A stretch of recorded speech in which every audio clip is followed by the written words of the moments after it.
okay, we're going to watch Jaubrey now. We're going to watch Jaubrey take on Andrew motherfucking Tate. The Decay of Andrew Tate. TikTok's worst alpha male. The reason I talk about women the way I do is because I hold myself to such a high standard as an individual. Because females have low IQs, right? Because women are stupid. True. What? It's fine if I do. I'm a man. They want to be me. You're the man of the day. Yeah, I'm sorry. The Decay of Andrew Tate, TikTok's worst alpha male, implies the existence of TikTok's best alpha male. And that's right. It's me. I'm TikTok's best alpha male. Let's go. I'm always the man of the day. I'm a chip off those.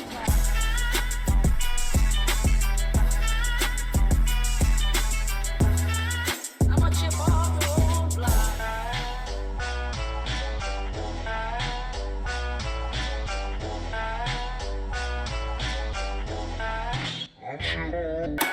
I gotta pee. I'll be back. The alpha male can be defined as a man tending to assume a dominant or domineering role in a social or professional situation.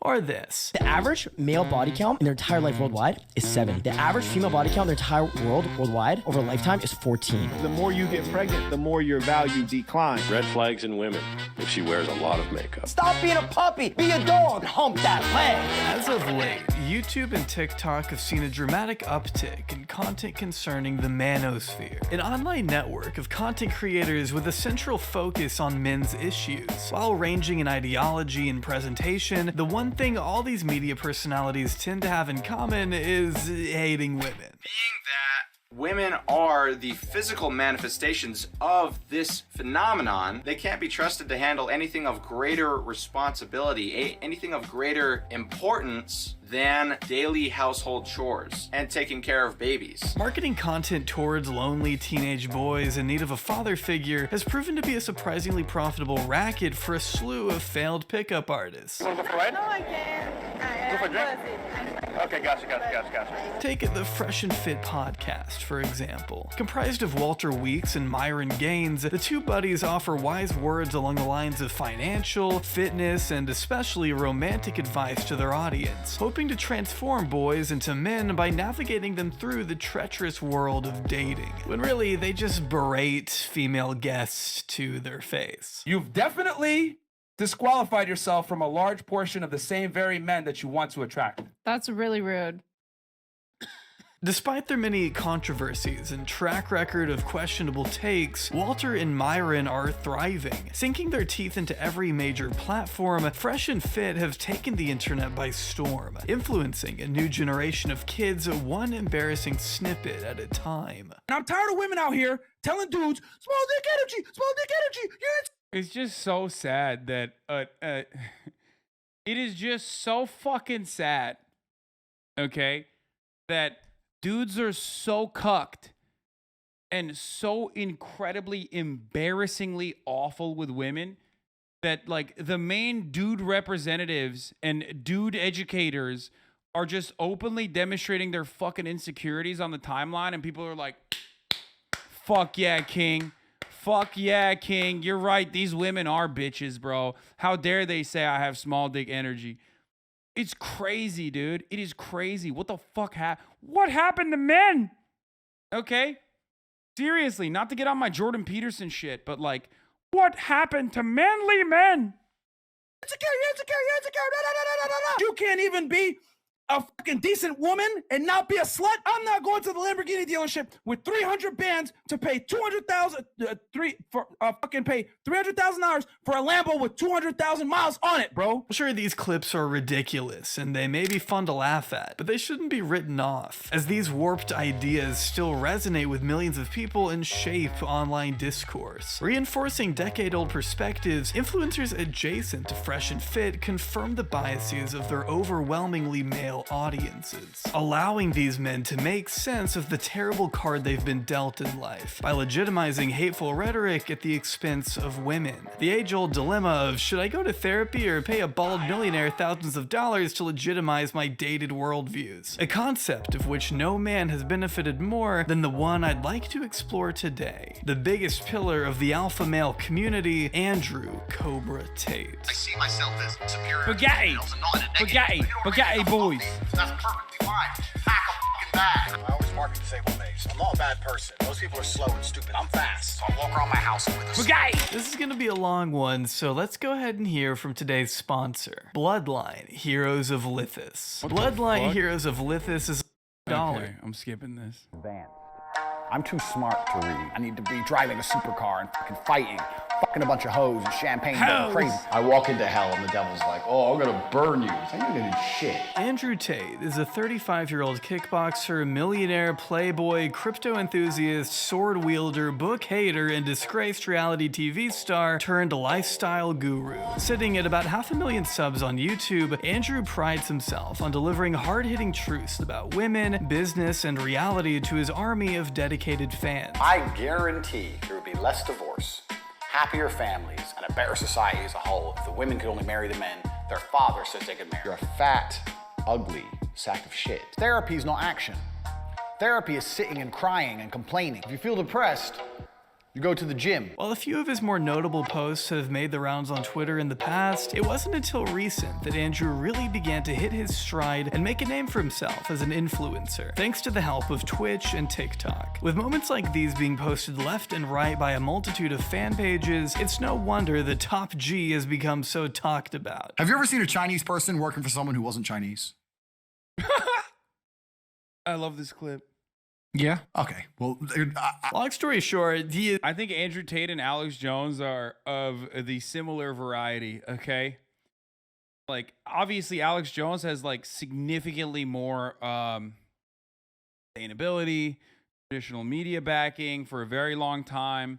But, like, they would be phenomenal entertainers if we had the capacity to comprehend, as a society, that they're just faking it. You know what I mean? They would be brilliant performance artists if they weren't literally if they weren't the person that they are actually actively portraying themselves as.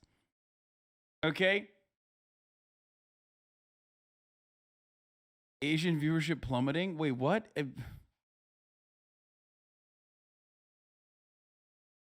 Is absolutely insane. But while some may brush off such ridiculous sound bites as satire, treat him as a joke, or outwardly challenge his theories to his face, others look to him as the second coming of Jesus Christ himself, spending hundreds, thousands of dollars to join what is essentially just a glorified Discord server, all made possible by the millions of loyal followers he's gained in an impressively short amount of time. A cult of meat-riding zealots who value the words and opinions of a man who is currently under investigation by the Romanian police because of human trafficking, in which he responded by calling the accuser soy. Man. But let's not get too ahead of ourselves, because after all, this is a very well-liked individual. As shocking as it may be, Andrew rates pretty high on the bald guy likability chart, at least within very specific online communities. To his critics, however, Andrew is an abomination, spearheading a socially dangerous movement, the self-proclaimed king of toxic masculinity. Whoa, whoa, whoa.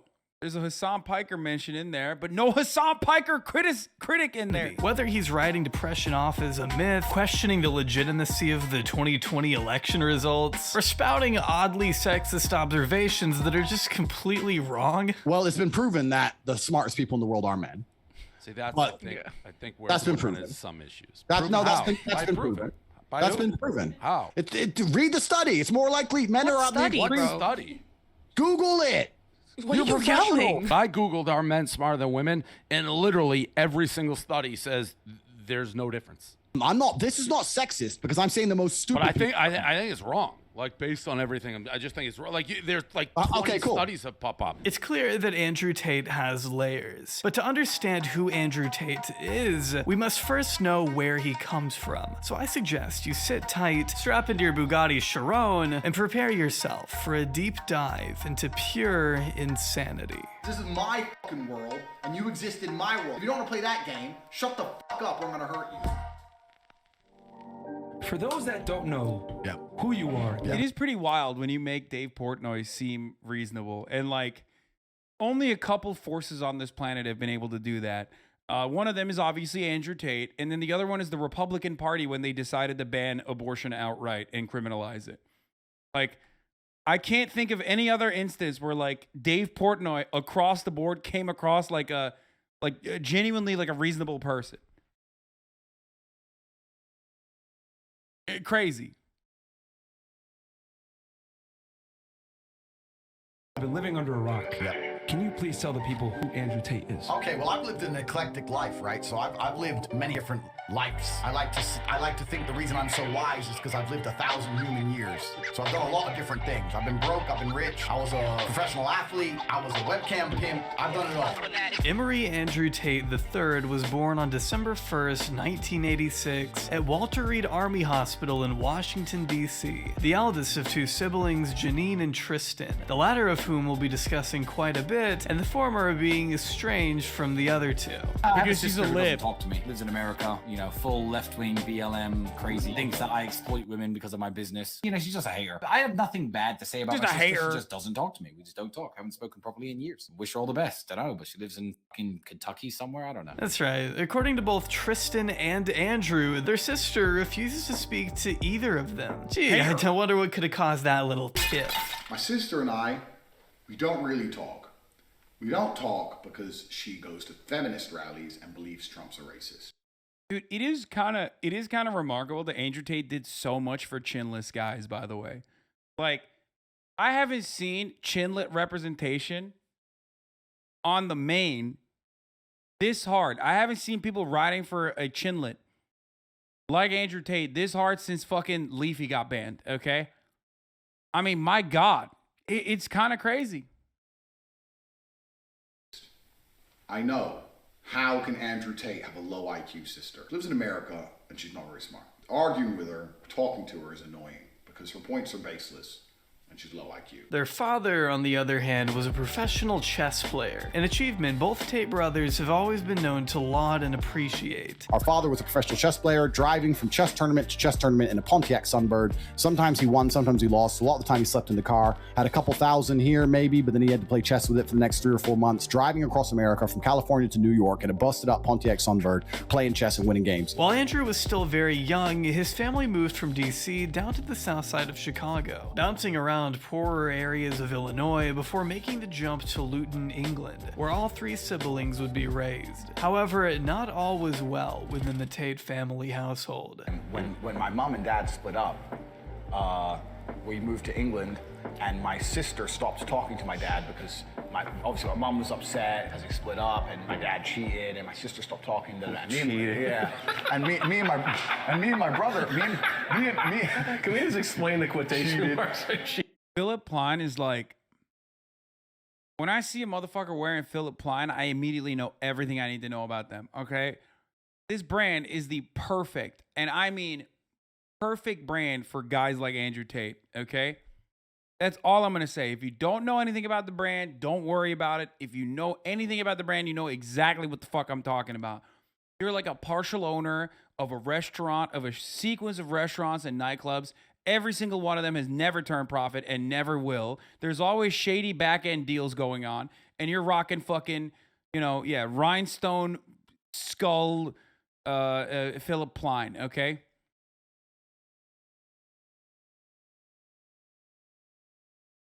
Cheating. Okay, we can explain it. We'll explain cheating. I'll come back to it in a second. I mean, she should have expected it. I mean, that's who he was. You know, he walks in the door. My mom's like, Emery, where you been? It's been 2 months. I don't know where you've been.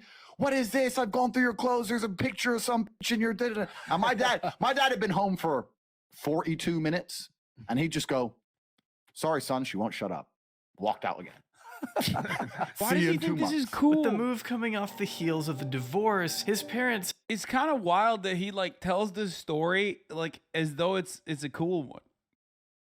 Am I crazy? I feel like that's neglect. You know what I mean? I look at a story like that and I think, wow, this guy was neglected by his father. But he's like, no, my father was so fucking sick. Like, he was just like kind of awful to my mom. And I learned from that. I was like, I want to be awful to all women. Had gone their separate ways by the time Andrew was just 4 years old. It was arranged that Andrew's mother would look after the children in England, while his father stayed back in the US to compete in chess tournaments. I mean, that does explain a lot. That one way or another directly affected the trajectory of Andrew's life. I don't think I was necessarily too upset by it. You know, I was still, my father was very realistic with me, and he said, look, I'm still going to see you, but you're going to England. It is what it is.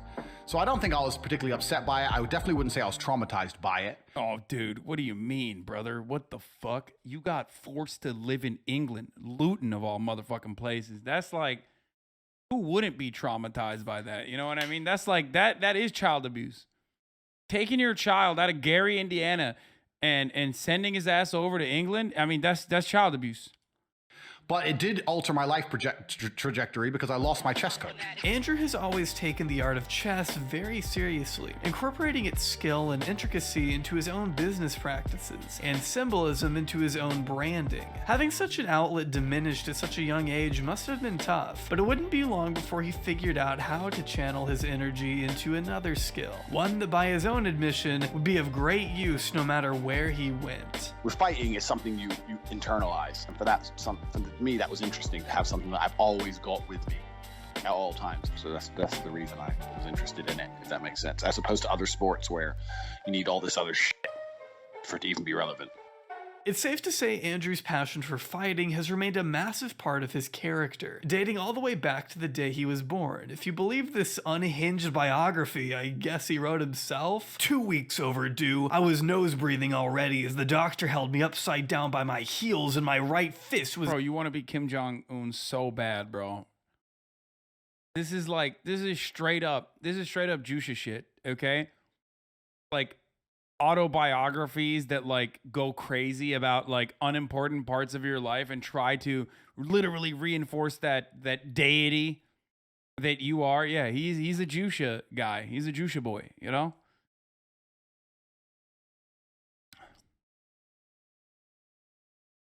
inside my mouth. Kim Jong-un is a top G. The doctor pinched Don't my forget thigh that, to get Hasan. a response, and I growled, knitting my brow and trying to crane my head up to see who had attacked me. The doctor paled, shocked at my defensive powers. I did not cry. That's awesome, man. On the side of working... To be fair, like, once again, even in that sentiment alone, there is like, there is a hidden underlying element of humor. Because, like, as a wrestling character, or as, like, a totally made-up character, that's like a Dr. Disrespect style moment. If he didn't take himself so seriously, okay, and if he wasn't, like, constantly being, like, as misogynistic as he humanly can, like, writing for misogyny as aggressively as he did, and if he toned it down as an entertainer, like, you can see that is, I don't know, I just can't, like, stop thinking about people as performance artists. You know what I mean? That in and of itself is, like, funny. It's a funny thing to write about yourself. A few odd jobs, Andrew grew to hone his boxing and martial arts skills, and by 2009 had gone on to win the International Sport Karate Association Full Contact Cruiserweight Championship. I understand this may sound like I'm speaking another language if you're like me and have never followed anything resembling kickboxing in your life, but anyone interested in the sport, especially around this time, would certainly come to know Andrew on somewhat of a significant scale. At one point, Andrew was ranked #1 at his weight in all of Europe. Though he lost his first world championship to Jean-Luc Benoit, he contested the results and beat Benoit in a rematch just 3 months later in Luton, where he officially became champion. Securing his second ISKA world title in 2013, Andrew traveled the world as a professional kickboxer. I'll spare you the details because frankly his athletic achievements don't concern much of this video. Regardless, after initially retiring at 28, Andrew eventually came out of retirement and famously challenged Jake Paul to a fight in 2020, sparking a feud that's lasted ever since. I will fight you any day of the fucking week. I live in the real fucking world, Jake. I will take a few weeks break from living my retired life to kick the living fuck out of a fucking goofy, fucking entitled dickhead like you. He runs with this whole thing like, what color is your Bugatti? Andrew, like, it's not cool to tell kids that they need a Bugatti to be cool. Like, this is Jake Paul's the funniest person to say this. Can we just take a brief moment? Just a brief moment. Take a breath and just think about who the person who's saying those words is, okay? My Bugatti that I have is in a Morgan Stanley bank account, compounding interest and hundreds of millions. There you go. He also immediately followed it up with the douchiest fucking thing you can say, regardless, okay? Like, he couldn't even hold the act for like 3.5 seconds before saying one of the douchiest things I've ever fucking heard a human say. It's great. Millions of dollars. So that's cooler than having a fucking Bugatti. It's virgins, kids who are virgins who think by watching him they will get But laid. then he follows up with this take, which is true. That's who his audience is. But I think he's training them to not get laid, and that's the problem. Exactly. Like I want them to get laid. They're but pissed off at girls because they've never gotten laid, and they think by being this alpha male and copying this douchebag who wears giant fucking aviators indoors on his fucking podcast, they think that's gonna get him some pussy. Like, no, Andrew Tate's fans are all virgins. And they're watching him to try to get laid, but they're going to get spit on and slapped by a girl. That's what's going to happen. See, Andrew may have been a world champion, but that's true. not where he earned his millions. Andrew Tate consistently offering W's to some of the worst people in media. Like, literally, I've never seen someone so consistently hand off W's to some of the worst motherfuckers in media, okay? If Jake Paul has the moral high ground, you are fucking gone, son. You've done the worst thing you could have done. Look what you did. You made people agree with Jake fucking Paul, dude. Like, that's like multiple layers worse than fucking Dave Portnoy, okay?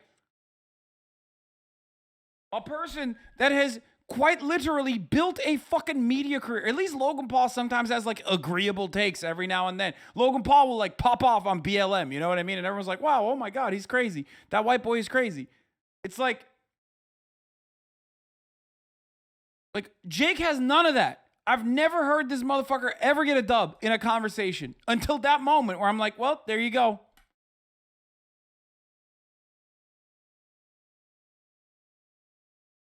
After he hung up his gloves, he needed a way to make money and occupy the time he once spent in the ring. So he continued his career in the public eye, this time by joining the 17th season of the UK's Big Brother in 2016, exerting his famous alpha male dominance over every last member of the house, by basically being too afraid to talk to anyone properly. Well, who the hell's actually nominated him in here? He gets on with everyone. So they're not going to understand. No, but right now, Jackson will never... right now with the dynamics that... Dude, this is unhinged. Dude, British reality TV is so psychotic. I'm sorry. These people look fried, brother. What the fuck? They literally look like they all got deep fried. What is this, dude? What the fuck? Why'd she put white lipstick on? It makes the tan look so much worse. Why? Oh my God, dude. Oh my Lord. that are going on in the house, I definitely think Marco's going to be the better choice. If we don't, well, we're going to do a vote. We're going to do a vote on this one. Yeah, Marco. vote. It's literally so funny to see Andrew Tate, a guy who's hailed for the Patrick Bateman-like energy he supposedly exudes, being talked over and ignored by everyone in the room. After watching so much footage of this guy talk, it's kind of refreshing. He seems kind of shy. I don't know. Everyone else is like interacting, and he just kind of chimes in occasionally with like, "No, we should do this." Oh. I think we should. Maybe this is before he got his giant ego. But unfortunately, this reign didn't last long, as Andrew would soon become the first house member to be evicted a whopping 6 days after the show began. Big Brother has called Andrew to the diary room. Due to events in the outside world, Andrew has had to leave the Big Brother house. What? Oh my God, that's the first one out. That's right, Andrew Tate lasted almost 2 weeks less than even Sam Pepper. I don't know what it is with absolute freak shows going on the British Big Brother, but someone should probably look into that. With such little time actually spent on the show, navigating the scene and making awkward conversation with other house members, you must be wondering, why'd he leave so soon? Well, it depends who you ask. If you ask Channel 5, it has to do with some outside activity, accompanied by a leaked video of Andrew seemingly lashing a woman with a belt. Now, both parties have since defended the video as consensual and that the belt didn't actually hurt her, before Tate shared an image of the girl holding the belt and posing with a tattoo reading Tate's property on her pubic region. I'm not going to show the video here because it still makes me uncomfortable, and there are a few other abuse allegations we'll be sure and cover later. According to him, the real reason he was kicked off the show was because of his master plan. The producers were too afraid of him enacting. Bro, this motherfucker's had a master plan since 2016 when he was on Big Brother. Just like the second coming was gonna happen in his master plan. And then it fucking fell flat on its face. Oh my lord. To quote Andrew, I had an amazing master. To quote the Chapo boys who covered this for some fucking weird reason. None of these other motherfuckers have a wizard on their team. Okay, so much respect to Andrew Tate on that front. At least he has a literal wizard / magician on his team. A fact that not a lot of people bring up, which is weird, except we've brought it up because his magician has cursed me, if you remember. But the only other group of individuals that I know that have brought up the fact that Andrew Tate has a magician in his squad is the Chapo boys. Yeah, his wizard said I was haram. But, you know, you got to respect that. People don't actually have wizards anymore, and that's fucked up.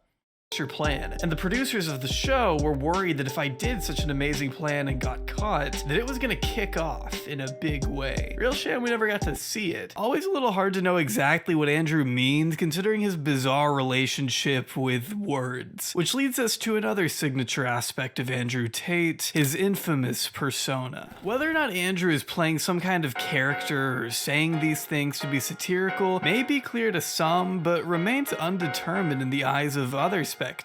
Which is reasonable enough. It's hard for any normal person to watch this and assume he isn't joking. If I were to get on a plane and that plane was to fly into the eye of a hurricane, there was a 50% chance of it crashing, I'd want a male pilot because I think that males are better under stress and under pressure.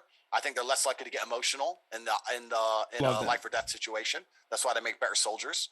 Only issue is, he isn't joking. At least not according to him. I mean what I say, but I'm funny. But it's certainly, definitely authentic. I might be delivering things in a more dynamic way depending on the setting. But all in all, that's basically pretty much what I'm like. This is the real me. I have a showbiz version, but it's all very real. These are the things I say. These are the things I believe.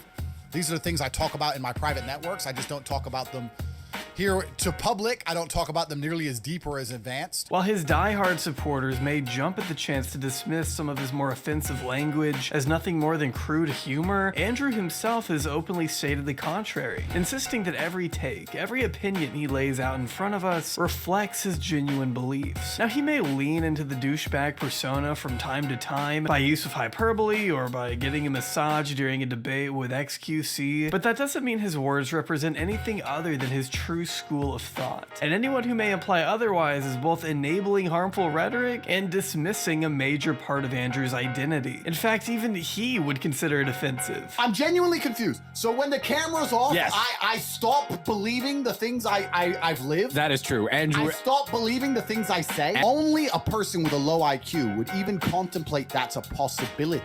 So when someone comes along and goes, he's an actor, what is the logic fail? He isn't playing a character. This isn't satire. And the more people willing to write him off as such are only aiding to normalize this kind of language going unchallenged as it gains traction in the mainstream. You don't go to the gym to get strong to just be weak in secret. It doesn't make sense. It doesn't make any sense. Besides, this kind of behavior from Tate is nothing new. Sure, he may have only risen to online notoriety over the past few months, but he's been known to grace tabloid headlines since before his fans exited the womb. And I know Andrew's fans may roll their eyes, but I have to give another trigger warning here, as this next segment will be discussing Andrew's various brilliant takes on sexual harassment. And by brilliant, I mean god-awful. In October of 2017, 2015, Andrew went on a bizarre rant that would become rightfully chastised by celebrities and news publications all over Europe, beginning with the assertion that women coming out against Harvey Weinstein shouldn't qualify as victims if they, quote, exchange sex for opportunity. Tweeting, Harvey, creep? Obviously. But women have been exchanging sex for opportunity for a very long time. Some did this, weren't abused. Continuing, if you put yourself in a position to be raped, you must bear some responsibility. With sexual assault, they want to put zero blame on the victim whatsoever. Yeah, that's the problem with sexual assault nowadays. Not enough with victim blaming. That's solved it. And that's great, man. Every time I see this fucking quote, it still blows my goddamn mind, okay? Andrew continued before going on to compare women to inanimate objects. If I left $1 million outside my front door, when it got stolen, people would say, why was it there? Irresponsible. I can say nobody should steal, it's wrong, and everyone will agree. But still, very little sympathy per my bad decision pre-thievery. A comparison so obviously egregious, I don't think you need me to sit here and explain what's wrong with it. Dude, no, it is great to explain this, in my opinion, okay? Because it is at the heart, okay? It is at the heart of so much incel commentary. People literally do not understand that they treat women as objects and very openly state that they treat women as objects by directly comparing them to objects. Something you would never do with men, okay? That's just it. That's why so many of the fucking fresh and fit boys and the manosphere motherfuckers, like so many of them, whenever they talk about women, they regularly use like Bugatti, Lamborghini, like a pile of cash. These might be objects of desire, but they're still fucking objects. Okay? I don't know how to describe this to people that don't see it, but like, that's not an object, dude. That's a person. Okay? But if your starting point is like, you know, women are comparable to objects, then yeah, your brain is so fucking broken that you're probably not going to get it.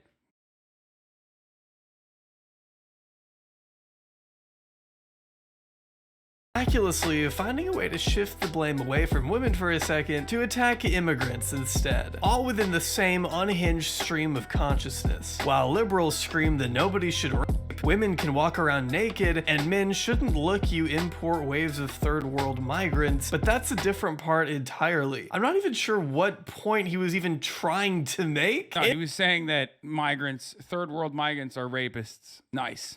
Andrew's brain has been rattled by so many concussions over the years, I'm surprised you can even string a sentence together at all. Which, of course, is hilarious considering that he's a fucking immigrant. But, you know, he said third world immigrant, so obviously it's not him. He came from Gary, Indiana. Finishing off this deranged diatribe that quite literally no one asked for with the conclusion, pretending women are blameless and men shouldn't rape is stupid. A profound and eye-opening take that should concern you, considering this man isn't exactly the fringe ex-reality TV schmuck he once was. He's now one of the trendiest and most well-respected influencers of today. More Googled than even Mr. Beast, revered among the manosphere as a beacon of truth shining bright in a sea of woke nonsense, even as he's weaponizing child illness against a desperate father. What happened is some leftist guy got upset on my Twitter and attacked my Twitter and attacked me personally for about a good hour. I was ignoring him for about a good hour. He said something like, if I had your kind of money, my son wouldn't be in trouble. And then I replied, well, what's wrong with your son? John Rosenberg is an award-winning cartoonist known for a variety of webcomics he's produced over the years. One of his sons has cerebral palsy, and a few years ago was accepted for a life-changing surgery that had the potential to treat his condition. The only issue was, as one could assume, the procedure wouldn't be cheap. But with John having a decent following online, he decided to set up a GoFundMe to provide the means needed for his son to get surgery. This was noble really, cause this is that like pretty much anyone on the insanely planet fucked could up. support, other than one man, Cobra Tate. After the two shared a heated back and forth in October 2017, a big month for Andrew, I guess, John remarked that if only he had the same fortune as Andrew, he'd be able to pay for his son's surgery no problem. To which Andrew responded with, "Do you feel like a failure that the amount you need to help your own son is less than a quarter than I spend on my 5 cars? I will help you if you ask. It's nothing to me. Your comic books have failed, but I am a success. Ask nicely and I'll save your son." Going on to doubt the existence of his child's medical condition entirely, falsely accusing John of lying about his son's cerebral palsy before repeatedly insisting he begged him for money. When in reality, John responded to this little offer with, "You can take your money and shove it up your superior asshole, Cobra Potato. Come punch me already." So, you know, I wouldn't exactly call that begging. Plus, unbeknownst to Tate, John had already reached his goal with over 1,000 people raising $65,000 in just a week, all before the top G ever extended his selfless offer. But that didn't stop him from taking credit and reveling in the glory provided by his brainwashed fans, retweeting one post that, bro, that's so fucking, oh my god, that makes me so mad. That is so, oh, it's like everything I fucking hate about the internet, where you can just like, no matter what happens, you can just change the dynamic of any particular circumstance, no matter how awful it is, to benefit yourself. It is like truly fucking evil. Oh, that read, "Andrew, the hero we don't deserve but badly need." As far back as this exchange may have been, it's important to realize just how little has changed over the course of so many. I love that to the fucking ape-brained idiots is like, fight him. Bro, Andrew Tate would probably still fucking beat my ass, dude, okay? He's a fucking professional kickboxer. I have no fight training. What the fuck is wrong with you fucking dumb ape-brained idiots where it's like, dude, fight him then. Oh, no, I mean, I admit it. Like, I've never fought professionally, dude, okay? I've been in a lot of fights. I've won some. I've lost some, okay? I'm not like a fighter. I've never done organized combat sports. Also, just because he's a good fighter doesn't necessarily mean he's exactly well composed, especially considering that we had like a normal conversation where he got a little bit of light pushback and he fucking lost his shit. So clearly, it's not like he's in the best mental state regardless. You know what I mean?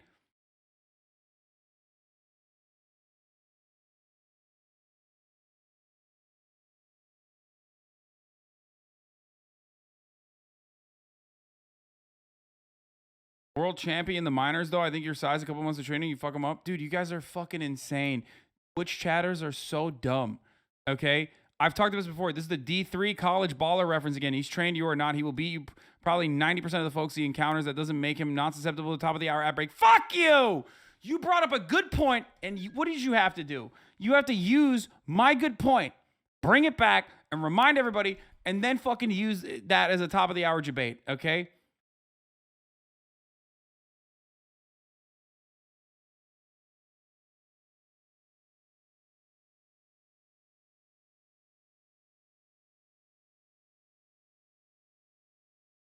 Like, the thing is, I could beat 90% of chat's asses, okay? That doesn't change anything. Like, that doesn't make me a better person, okay?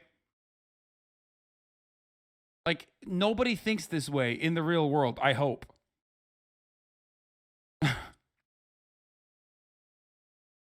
You're insane if you think that.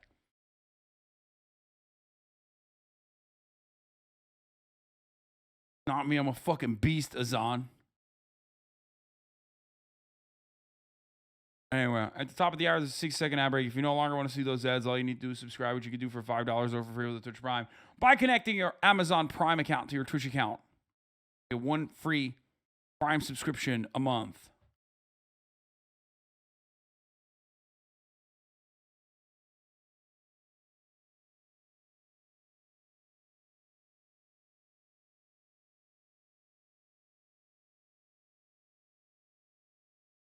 Here's a woman ad break now.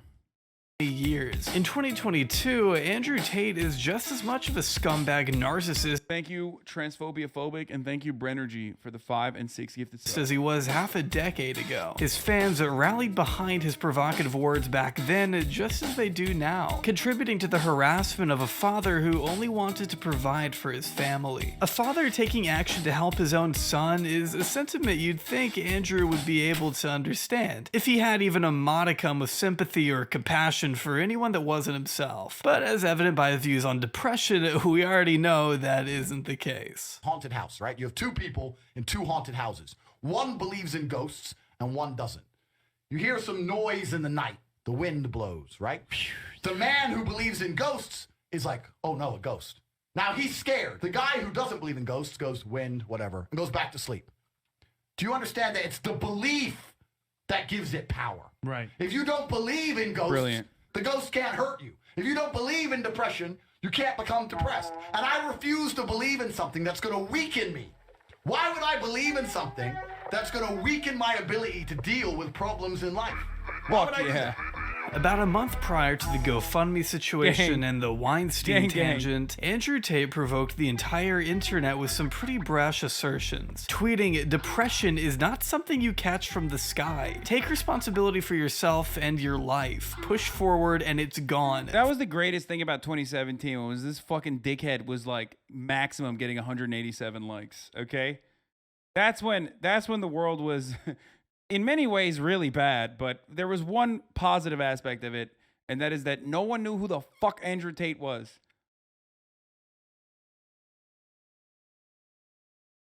Fact. Not even a week before World Suicide Prevention Day, Andrew decided to label depression as a personal weakness instead of a medical condition that obviously exists according to virtually every physician on the planet. But hey, I'd rather listen to the guy who gets kicked in the head for a living. Now, this opened up a days-long firestorm of a debate involving celebrities like Patton Oswalt, medical professionals like Dr. Vikas Shah, and even J.K. Rowling, who actually pulled her head out of her ass long enough to make a few decent points for once. Responding, "This thread will teach you a lot about the defense mechanism of projection, but zero about the real mental illness that is depression." Now, the thread in question is of course gone, seeing that Andrew has been kicked off the platform many times over. But according to this article from around that time, author Michael Tannenbaum highlights these posts and shows Andrew doubling down in his argument, spouting things like, "Everyone's depressed nowadays," tweeting me, "I'm depressed and I..." And another sequence of Andrew Tate literally giving some of the worst motherfuckers a W.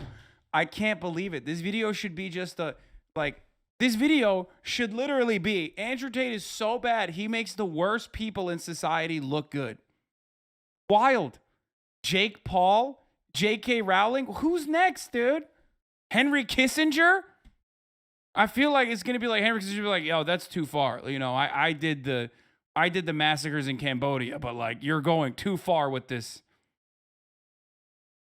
George W. Bush is about to fucking come swinging for Andrew Tate.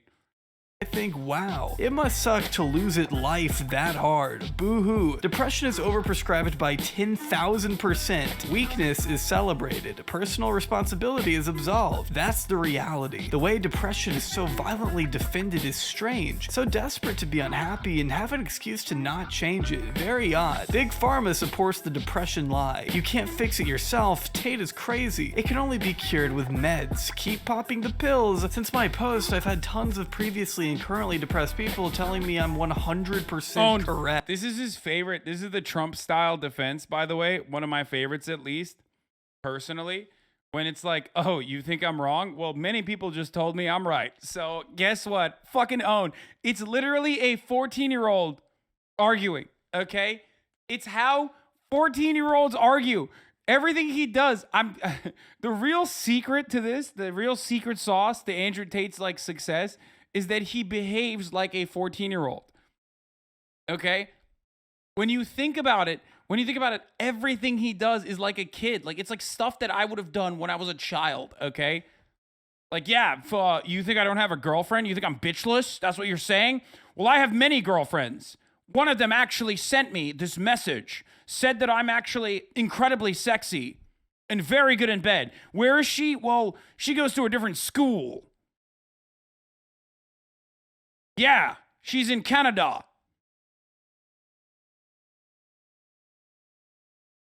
Which is probably the reason why 14-year-olds love him. Because honestly, if you were fucking 14 and someone who behaves like a 14-year-old had access to like Bugattis and was like routinely around women he paid to be around, you'd be like, what the fuck? This 14-year-old's cool as shit. And I think that's where it's coming from. That's the reason why he's so popular. Because he like literally behaves. Well, maybe he's not even faking it. Maybe it's the CTE, but he behaves like a fucking 14-year-old. And yes, if he was going to your school when you were 14 and he had a fucking sick car, he'd be like, oh my God, this is literally the coolest 14-year-old. He gets to have sleepovers with the boys, no yucky girls allowed, okay? Only when he wants to. He's constantly saying women are bitches and giving us cooties, okay? So every dude, every fucking like 10 to 14-year-old is looking up to him like, this is so fire. This is so sick. Yeah, he also says homework and reading is stupid.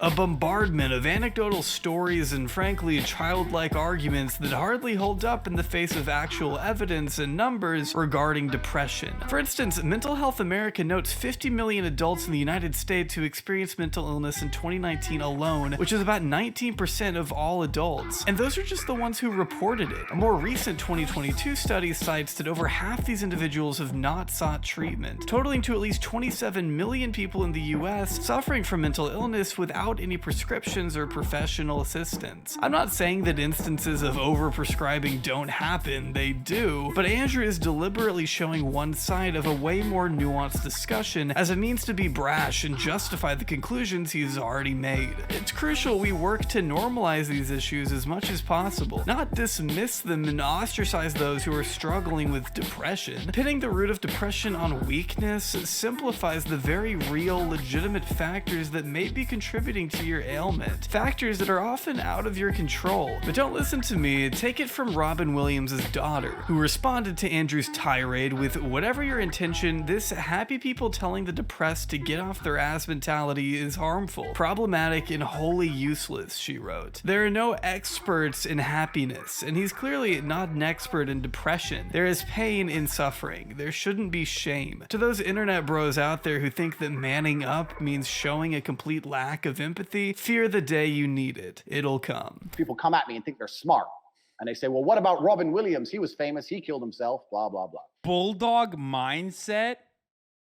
I'm losing my fucking mind, dude. Why is every like alpha male manosphere broadcast just exactly the same? Yo, what's up? Yeah, it's the alpha dog mindset coming to you right now. We're going to talk about how women are whores and divorce court is the worst thing to happen to America. It's communism. Let's ride at dawn, bulldogs. Yeah, it's just, the manosphere is just full of fucking furries, dude, that just would be way more comfortable with themselves if they just allowed their freak flag to fly. You know what I mean? And I say, yeah, and I'll tell you why he killed himself. He killed himself because of people like you who are telling him depression is real, not people like me. If he would have walked into his first therapy session. Yeah, no, he is Turkish, by the way. John Sönmez. You know this motherfucker's Turkish because his last name is Sönmez. That O has to have an umlaut on it. That's a okay? And his therapist said, look, Robin, you're a millionaire, you're famous, you can fuck any woman alive. You coming here is insulting to people with PTSD and genuine conditions. Grow up and get the fuck out my office. I guarantee he'd still be alive. But these opinions make sense when we consider how much of Andrew's worldview is rooted in traditional values. Upholding patriarchal ideas and blaming society's downfall and its deviation from what was once considered moral and correct. It was reported that even back in 2018, Andrew ranted about the decline of Western civilization on Facebook after seeing... Yeah, no, he was... Dude, he was... trying to make a name for himself as like a far-right commentator back then. That's what he was trying to latch on to. Some of which was probably real legitimate opinions that he had, like real legitimate reactionary points of view that he had. And then others was others was like him trying to fucking clout farm off this. He He hung out with the EDL guy. What was his name? Tommy Robinson? Like, he was just straight up a grifter. A poster at the airport encouraging girls to go on holiday as opposed to encouraging being a loving mother and a loyal wife. Andrew believes a woman's primary role is to serve her husband rather than pursuing a life or career of her own. If you're not going to have children, what are you going to do with your lives? Travel, just pursue anything that makes me happy, try to make money. Travel, focus on my career, things like that. I honestly just want to get right into my career. Do whatever the fuck I want. A life without children is vapious. And it's inane and it's pointless. And when you're 52 and you're past it with no grandchildren in a house by yourself and all your friends have grandchildren in this beautiful life and you're sitting there by yourself, do you think the fact that you can afford a few extra Gucci bags is going to genuinely make you feel happy? But these are hardly new principles. In fact, they've been widely preached for the past century. But because our world is slightly more progressive now than it was in the 1950s, Andrew is suddenly lauded by modern reactionaries as brave for exhibiting these thoughts freely, going against the grain and speaking his mind whenever and however he wants. And why shouldn't he? It's gotten him this far, hasn't it? Andrew Tate has built an empire off telling people what he thinks and why his ideas are objectively correct. Which would be one thing if those ideas didn't consist of women can't drive and should be treated as property. I think my sister is her husband's property, yes. When a bride is walking down the aisle to marry the groom, the father walks next to her and gives her away. I'm not saying anything which is really, truly even controversial. The whole world agreed that the woman belongs to the man when she decides to give herself to a man. I mean, if you knew anything about Andrew before clicking this video, it's that he isn't exactly the poster child of modern day feminism. A lot of these dudes talk about fertility and looks and stuff. If I meet a girl who's 33 and single, I know the amount of dick that's been through her before me is just simply unattractive. If I get a 19-year-old girl, I might be her second or third man, right? But in general, this is also one of the reasons men find youth attractive. You want to blow up the internet? I'll blow up the internet right now. The reason 18 and 19-year-olds... He's blowing up. He's like, I'll blow up the internet right now. I'll say so many suspicious things about young women. As a guy almost 40 years old, that it will blow it up. It'll blow it up. ...are more attractive than 25-year-olds is because they've been through less dick. I'll say this right here on the internet. Once you're 18, if you want to get yourself a real man, I know a guy. You do? I do, yeah. I do know a guy. Who is it? What? It's a long story. I can't tell you exactly who because there's bad things about him. Yo, there's no way you just said that. Casually comparing women to the likes of animals or inanimate objects without even thinking about it, dehumanizing language is just embedded in his vocabulary. When pressed by Barstool's Dave Portnoy, Tate went on the defensive, stating that any woman who views herself as equal to a man is the exact kind of woman he would never give his time of day. But there are also plenty of women who view themselves as every bit the equal of a man. Those are the exact kind of women I would never ever give my time of day to. And if a woman has an OnlyFans, that's fine, but she must owe her boyfriend her earnings because at the end of the day, that's his money. You say a lot of stuff about women like that they're your property. I said that if a woman is going out with a man, she belongs to that man. That's his woman. So if she wants to do OnlyFans, she owes him some money because she's his. What about the other way around? In a relationship, and if she wants to sell those, he has a stake in those parts of her body. So it's reverse. Male porn star owes the woman. I don't know, because I think the women belong to the man. I think the woman. That's inherently where you get. Oh. It's worth noting that Andrew doesn't. I love this idea because it's like pure egoism too, where it's like, well, technically, I'm there's no double standard if I admit that I have a double standard. Yes, I believe women are property, and I believe men are not property, and therefore it doesn't matter. There is no hypocrisy in the reverse.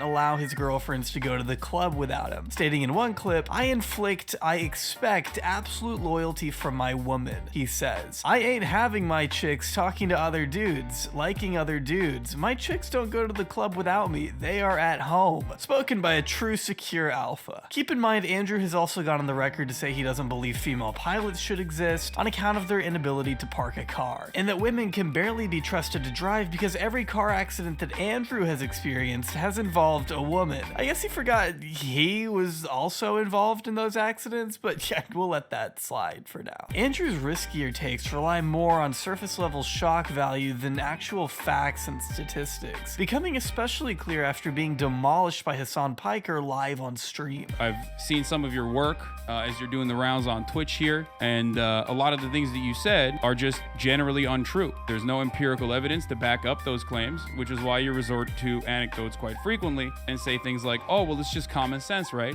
But it's not technically common sense. My personal opinion based on my personal biases of my life experience. There is a truth, and then there is your the own truth personal backs opinion backed by anecdotes from your own personal experiences. The fact that you're going on the internet, finding some study and saying that this is the truth, especially after the age of COVID and all the fucking truth we were told with that garbage, you want to sit here and say, oh, the internet said X. I'm sure the internet did. I'm talking about my personal experiences, and some people agree with me and some people do not. That is perfectly fine.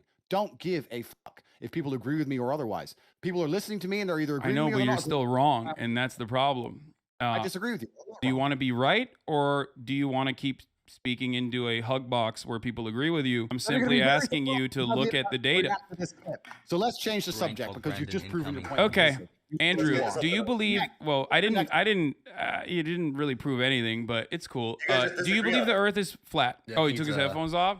He gets very stressed sometimes, and Yeah, it's cool. It's important, brother. And I it looks flat. It feels flat, but you believe it's round. Why do you believe the Earth is round? Because I have personal experience that would prove to me that the Earth is round. Oh, you have personal experience. What happened? Did you go up to the fucking moon? Is that how you figured it out? Exactly. I flew up into space and I looked down on Earth and I saw a big circle. That's crazy. Okay, you don't have to. Hey, listen, you don't have to concede on that point, but I think you and I both understand the importance of empirical evidence in that one, right? You've ruined the stream. Everyone wants you out of it. So either change tune and get with the program and be fun, or keep sitting here and talking sarcastic and really slowly and repeating yourself and talking about how you only believe what you see on the internet because no one really gives a fuck. And it's boring. It's boring. So, let's move on. It's clear from this exchange alone that Andrew reaches a conclusion first and works backwards from there, justifying his flawed positions any way he can, even if all the evidence he has is purely anecdotal. It's why he believes women to be stupider than men, despite scientific evidence proving otherwise. I personally don't understand how anyone can listen to someone so stubborn and unwilling to change their mind on anything, but that's besides the point. Andrew's inherently misogynistic. And the reason why is because people just want someone that they agree with, especially if you are launching your platform firmly on top of pre-existing social conditioning,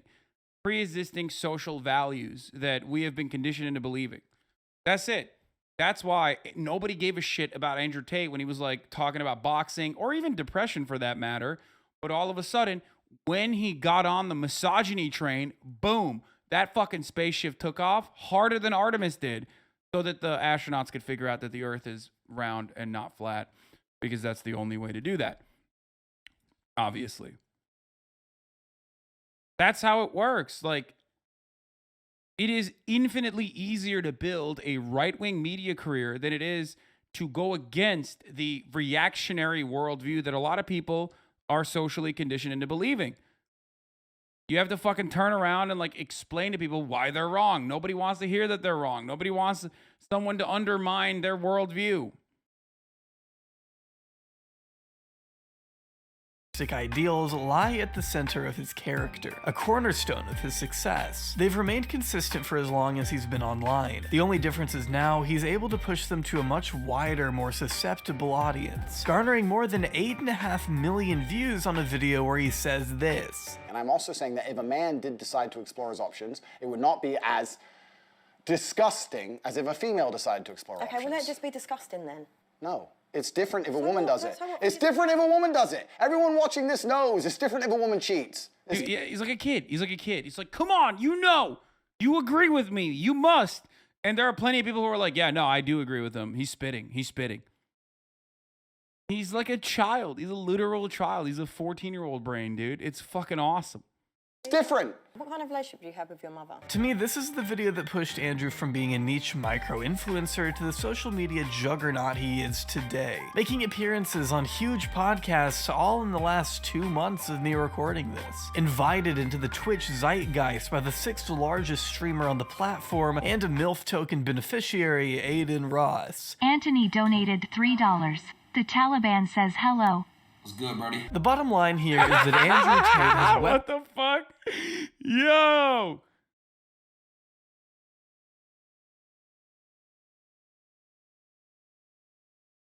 I love that.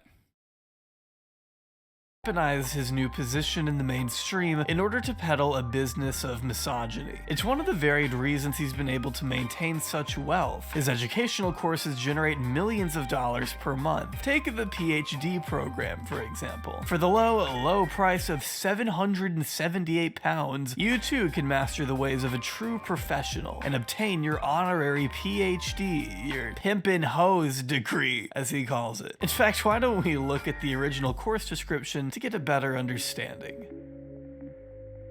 My name is Andrew Tate. I'm the most competent person on the entire planet to teach you about male-female interactions. How did I become rich? Webcam. I've been running a webcam studio for nearly a decade. I've had over 75 girls work for me, and my business model is different than 99% of webcam studio owners. Over 50% of my employees were actually my girlfriend at the time, and out of all my girlfriends, none were in the entertainment industry before they met me. I don't know if that's a flex. First thing, keeping 4 girlfriends all happy is hard work and leaves you with very little time. So you learn how. Bro, he's literally like, what is it? For 700 pound, for 700 euro, I will teach you how to groom women. I will teach you how to sex traffic women. Course number 102, how to do sex trafficking. You steal their passports. It's key to figure out what their passports, where their passports are, so you can put them in a safe, so they can't reach the passports. How to streamline getting new good girlfriends. All women are not created equal. This is how I came up with what is now the PhD system. I learned the most time-efficient way to meet girls, get them through the dating process, get them to bed, test if they're a good girl or not, and begin the process of them falling deeper and deeper into love. That is my skill, to extremely efficiently get women to fall in love with me. That's it, and no one else on the internet is teaching this. No one. Which is a lot to lay out there. In fact, I guess it's no wonder he's since removed the subscription after it caused an uproar online. This webcam business of his has remained an area of question since it was profiled by the UK's Sunday Mirror, in which they described the Tate brothers' business as a total scam. Oh wait, except that's not the Mirror saying that. It's Andrew and Tristan themselves telling you they're running a scam. My first 2 girls who worked for me because they loved me. I love this man. I am with this man. We're a team. He's going to take me from the ghetto streets to the hotel suites, right? So we're working together. According to the Tate Bible, Andrew's own book that I read so you don't have to. By the way, GHCSD is correct. That is straight up how women get trafficked, by the way. Like, a lot of people think like, oh yeah, you know, a fucking white van rolls up and like black bags a woman and then tosses her in the van and it's like taken.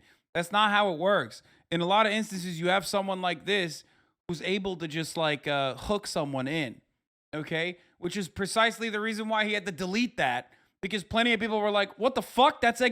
You're describing sex trafficking people, okay?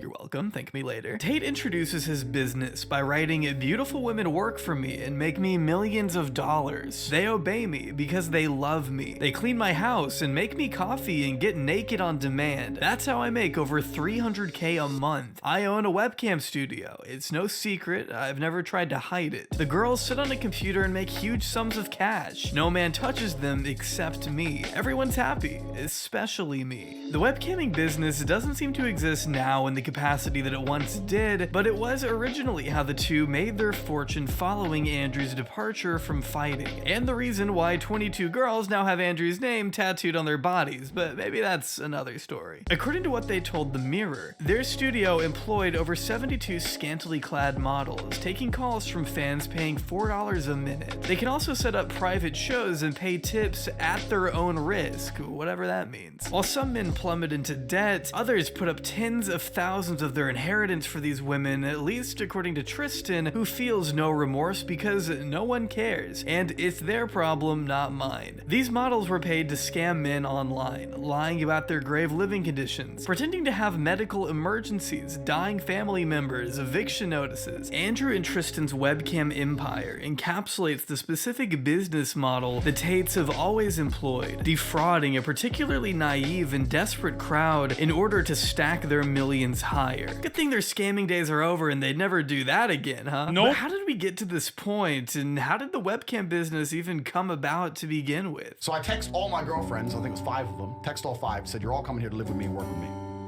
None of them knew about each other. So I put them all around the same table, and I was like, look, we're gonna start a webcam business. You're gonna stay, you're gonna live in London. I'm gonna look after you, and we're gonna get rich. We're gonna be a team. And they're all like, well, who's this? I'm like, she's my girlfriend, she's my girlfriend, she's my girl. You're all my chicks. Andrew and his brother get women. In fact, they're so secure in their sexualities, they spend pages upon pages of their book telling us about it. We were always good with women. Do you know how many girlfriends I've had? I've always been good with women. Women don't chase me for money, I've always been good. At what point are you just trying to convince yourself? I mean, just a paragraph later, he's telling us how good. This is another Hasanabi broadcast rule. If you have it, okay, you don't say you have it. If you're constantly saying you have it, you are not capable of having it, okay? No matter what it is, whether it's nukes or not. Nuclear proliferation is, of course, a Hasanabi doctrine for nation building. That's entirely separate.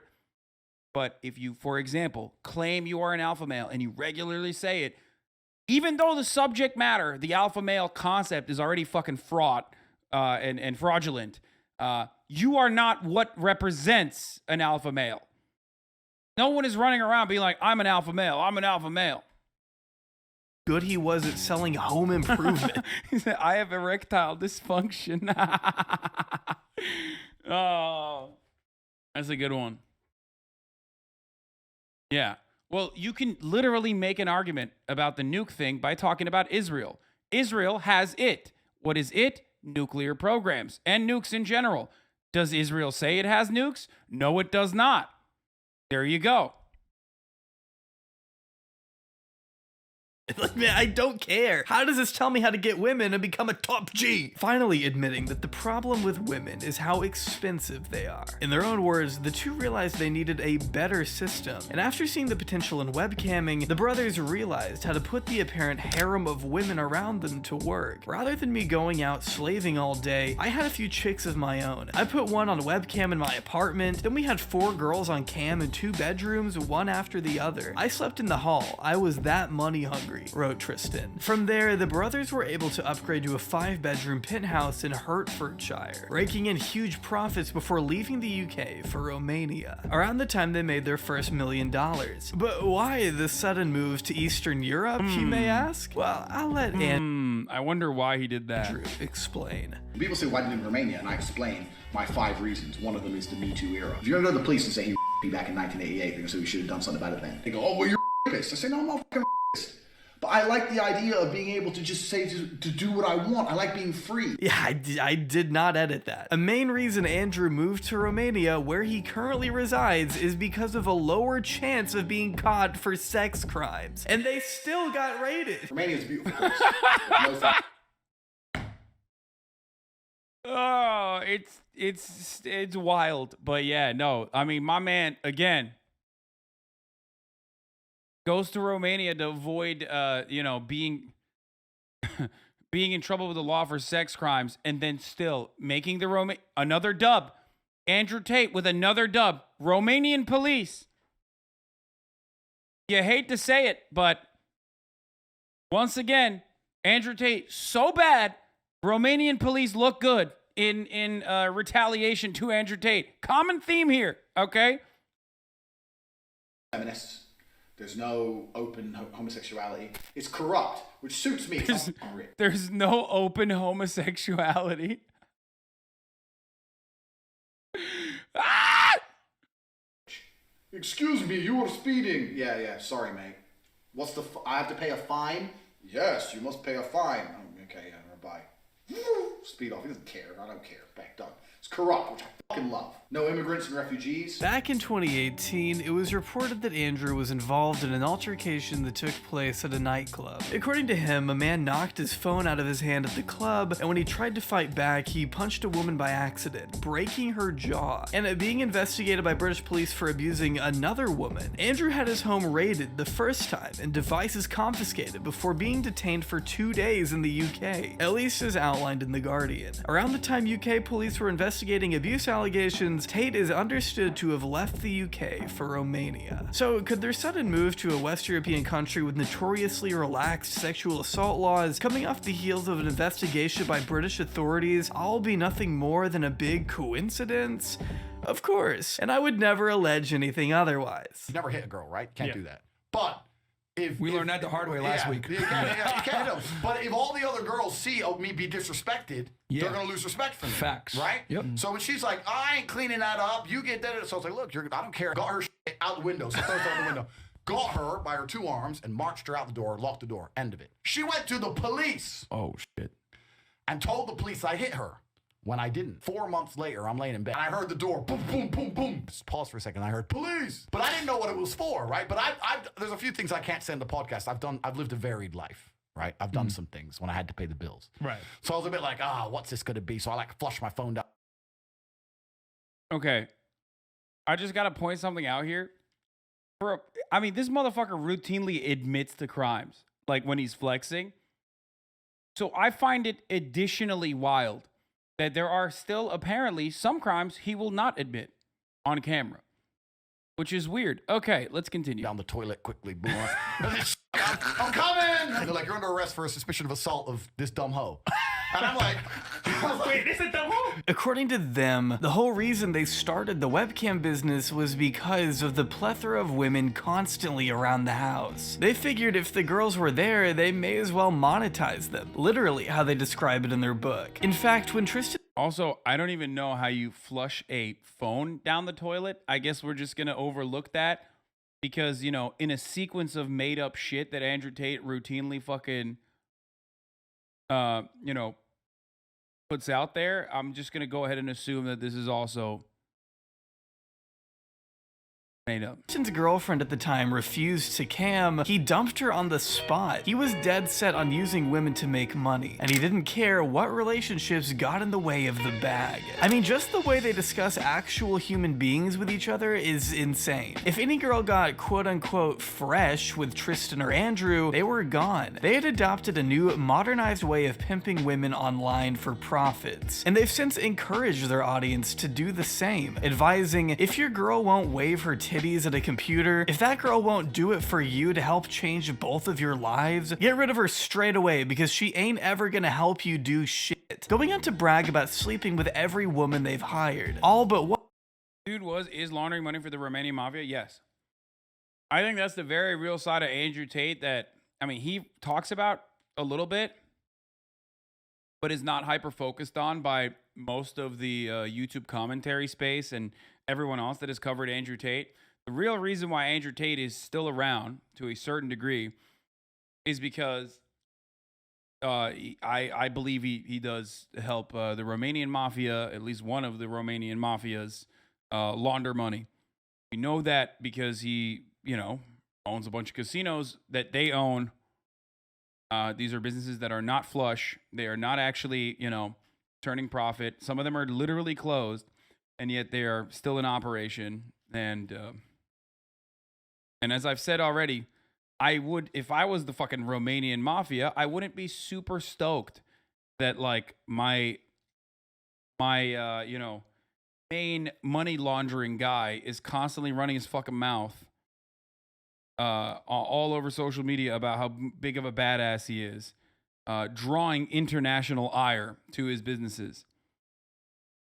One from Lithuania who only sucked Andrew's dick, writing, "She escaped, I guess." What the fuck fuck does that mean? There's no secret to how we made our money, gentlemen. We were internet pimps, and that's exactly what they encourage you to do as well, just so long as you buy their PhD course and gain direct access to the legendary Tristan Tate. Only if it's anything like their other courses, you may want to save your money. Cobra is not someone I would take advice from, and definitely not someone I would buy a course from if I was looking to learn about marketing, e-commerce, Amazon FBA, or any online business. Andrew likes to think of himself as Morpheus, breaking you out of the Matrix by forcing a red pill down your throat and screaming in your face that you will get rich just as long as you listen to his advice. I mean, he is the only human being possibly capable of teaching you the key to money making and business strategies because after all, he has supercars, mansions, a lavish life that you wish you had. As long as you're below Andrew's financial status, you are poor, and you need to change that in order to be fulfilled. I, Tate, Lord of Earth, set the bar. I set the difference between rich and poor. My amount of money is the amount of money you need to be rich. If you have less money than me, even by a single cent, you're a fucking brokey, a wagey, a peon, a peasant, a nobody. You are poor. But that all comes after you give him a quick $50 a month. Because what's the point of Andrew even sharing his abundant knowledge with the brokies if he can't make a quick buck in the process? Precisely $5 million a month, in fact. With how much he's been plugging this course on streams and interviews, it's no wonder Andrew's been able to crack over 100,000 members with his goal set on over 1 million students in the near future. This is what really pissed me off. I mean, I still, to this day, and I've been pretty fucking correct on a lot of my Andrew Tate takes. I still, to this day, do not believe that that Discord server was actually 100,000 active paid members. Okay? I don't believe that. But I do believe that he made a fuckload of money off of it. Like, too much, for sure. It makes no sense that 100,000 people had $50 fucking to pay him every month. No shot. No shot. And it's not that I'm underestimating incels.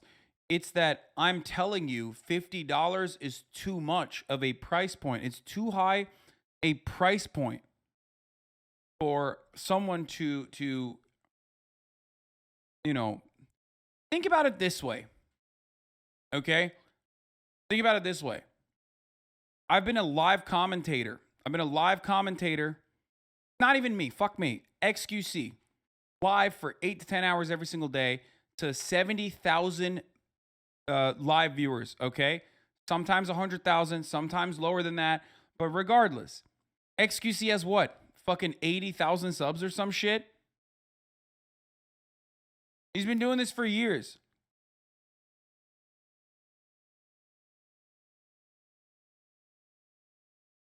And a lot of those subs come from Twitch Prime, which is free. And some of them come from direct $5 payments. Think about any other subscription service. Would you pay Netflix if it was $50 a month? Would you pay for Hulu if it was $50 a month? There's just no fucking way. $50 is so much money. It's so much money.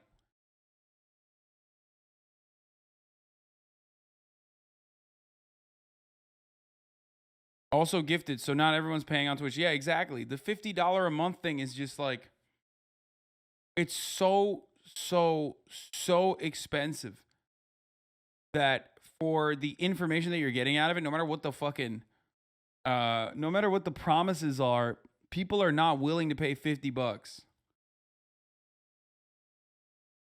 You know? No shot.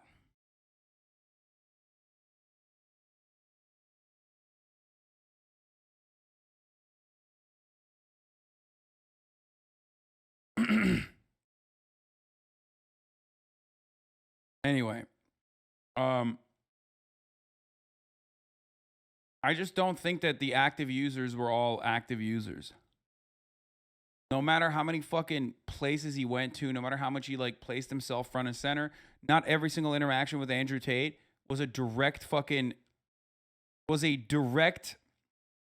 conversion to his kind of like hidden Discord server, you know what I mean, in comparison to everything else. no matter how much of a multi-level marketing scheme his fucking Discord server ultimately was, the price point alone was so fucking high that it's virtually impossible for it to have been as successful. So I don't believe that. Okay? I just don't believe that. I'm sure he made a lot of money off of it. I just don't think that it was, I mean, we have no proof that all of the 100,000 Discord members were actually paying into it. Or rather, he also openly stated that they wouldn't kick off people who were no longer paying, but they would drag them into what is known as prison. So for that reason alone, you know that it's not the actual real number. But I would love to see the active users on that. Okay? I would love to see the active users on that. Future. You will never achieve anything without me. That's why you need Hustlers University in the War Room. You need us. I don't need you. If you don't join, do I stop being rich? No. I don't care if you join or not. You need me.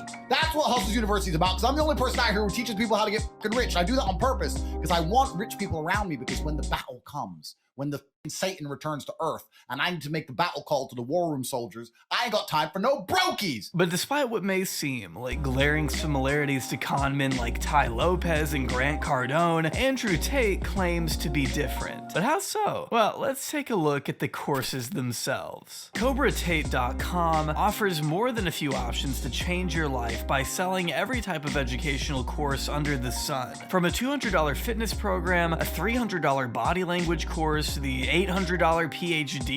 It's a double-edged sword. Grant Cardone, Tai Lopez, Tony Robbins, so many examples of this. Okay, Deepak Chopra. There are examples of this that is like fucking legitimate, like legit con men that have been able to carve out a space for themselves in popular culture. There are examples of this on the internet as well. Okay, the reason why Andrew Tate was much larger than Tai Lopez, for example, is because of the same double-edged sword of misogyny.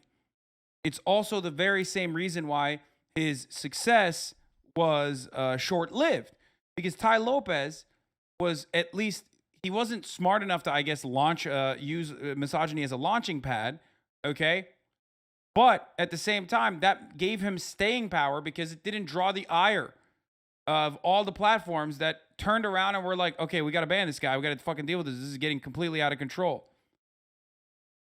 We just talked about, and a full manga about Andrew Tate's life, Tales of Wudon. In a previous life, I lived 5,000 human years atop Wudon Mountain. I remember every lived second. Life is competition. Competition is violence. I mean, I can't be the only one who noticed that Andrew Tate in this perfect world gave himself the hair. Regardless, one of the two biggest courses to Andrew Tate's name is the War Room, a $4,000 global network in which exemplars of individualism work to free the modern man from socially induced incarceration by, I don't know, shooting barrels and boxing each other. The War Room is everything outside of money. The War Room will provide you with everything about the masculine imperative, the masculine life outside of money, and those things are actually far more important. Andrew is intentionally vague with what the War Room actually consists of. From the limited info we have, you gain access to a network of millionaires connected over Telegram who must prove their place in the group even after paying the pricey entrance fee. What that means exactly, I couldn't tell you. It's so secretive, the only 3 members we know of are Andrew, Tristan, and some guy named Iggy, whose main job title is Master of Spells and Shadows. Let's fucking This is what I'm gonna start calling myself from now on. He's a wizard!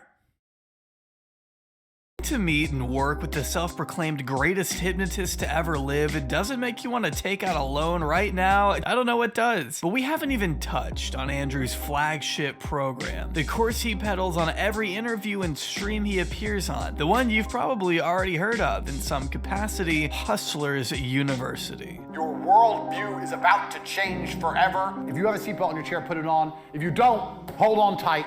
We're about to get rich right here, Hustlers University. First thing to know is there are now 3 versions of HU. The first iteration, simply titled Hustlers University 2.0, the new and improved program he's been selling for $50 a month, with the Hustlers University 3.0 being added most recently. In fact, it's so recent I barely have any information to work with. So I'd like to go ahead and start with the first version. As it may not be up for sale on Andrew's website today, copies of it still linger online, and from what I can tell, originally included Andrew sitting down with his students and explaining how business works through the means of references to the Third Reich. I tell this to everybody all the time, and nobody understands what I'm trying to say. I'm going to try and articulate it. Speed is extremely important in business. Everything must happen instantly, quickly, fast, speed, attack. Hitler conquered Europe with blitzkrieg. You need to go quickly. Yeah, only slightly jarring. According to Andrew, a business is like an airplane. It can't go down even when all engines fail, except eventually that is what happens, right? If an airplane is flying through the sky, even if its engines fail, it will continue. I will never beat the fucking Hasan Eats on Stream accusations, okay? It's over. Every fucking clip I'm eating, dude. Every time there's like a clip, oh, god damn it. It's just, it's over. I will literally, I am permanently scarred, okay? Why am I eating at the best moments of content? Fuck. Continue to fly. It will not fall out of the sky and instantly crash to the ground. It will continue to fly. Do you know why? Because it has forward momentum. And a business is exactly the same. The key with business is to make sure you're always moving forward. No, I'm pretty sure it doesn't always keep going forward, brother. It inevitably crashes. Does this guy literally think engine failure doesn't ultimately lead to a plane crash? It's a great analogy that he just described because, yes, inevitably that plane has to land one way or the other. Only a few minutes later, Andrew advises we lie about our business You even put the fucking Austin show clip. I wonder what this does. Start making money, but doesn't offer a ton of solutions for what to do once we can't fulfill any orders. You can start businesses very, very cheaply if you do it the right way. Make a website, put some pictures on there, pretend you've got a whole bunch of stuff you ain't got, and start getting money in. You can start this business for $5,000. You're gonna start getting money in, and you're not gonna have any way to fulfill the orders. But back to business lesson number 1, because you're a fast worker, because you're industrious, because you work with speed, you'll find a way to fulfill the orders. Hey, listen, worst case, you give them the money back. Worst case, you refund them. He then suggests that out of 40 startups costing $5,000 each, one of them has to work. Though if you did have those kinds of funds, I have no idea why you'd be sat here listening to this guy. With $5,000 startups, you can now, for the same price as starting one company, you can now start 40 companies. One of them's gonna work, because they're $5,000 each to start. One of them's gonna work. So you have to learn that the idea of starting a business is not expensive. Get that out of your head. I'm a millionaire. Not to mention any sort of helpful advice he may offer is just information you can find readily available online for free. Nothing that hasn't been done already, and certainly nothing profound enough to justify the cost. There's no reason to sift through hours of Andrew scribbling on a whiteboard when you can just look up proper business strategies on Google. I mean, it doesn't have to be this dramatic. Forget studying. You can either go to university and look at books and study and be a geek, or you can learn how to make some money, because they don't teach you that in university. They don't teach you how to make money. Have you ever seen a college professor with an S63 and a McLaren and a Lambo and an Aston Martin standing next to a Porsche? No, you've never seen any of this. I know how to make cash. Hustlers University 2.0 is a watered-down, soulless version of the original Hustlers University, if such a thing were even possible. The biggest difference being the format. Instead of paying to listen to the man himself, you're thrown into a Discord server and assigned a random quote-unquote professor who is not Andrew Tate. You never even get to see the top G from my understanding. Probably because he's too busy marketing the damn thing in between police questioning for sex trafficking. Sorry, I keep getting ahead of myself. Let's just get through the rest of this course so we can talk about the criminal allegations. Upon joining— Straight up the worst professors have the nicest cars, by the way. And by the worst, I mean like the closest to Andrew Tate type motherfuckers. In the Hustlers University 2.0 server, you're introduced to a time cash quadrant, in which you decide if you're time like rich— all the fucking Ivy League, the actual Hustlers University ass motherfuckers, okay? The ones that are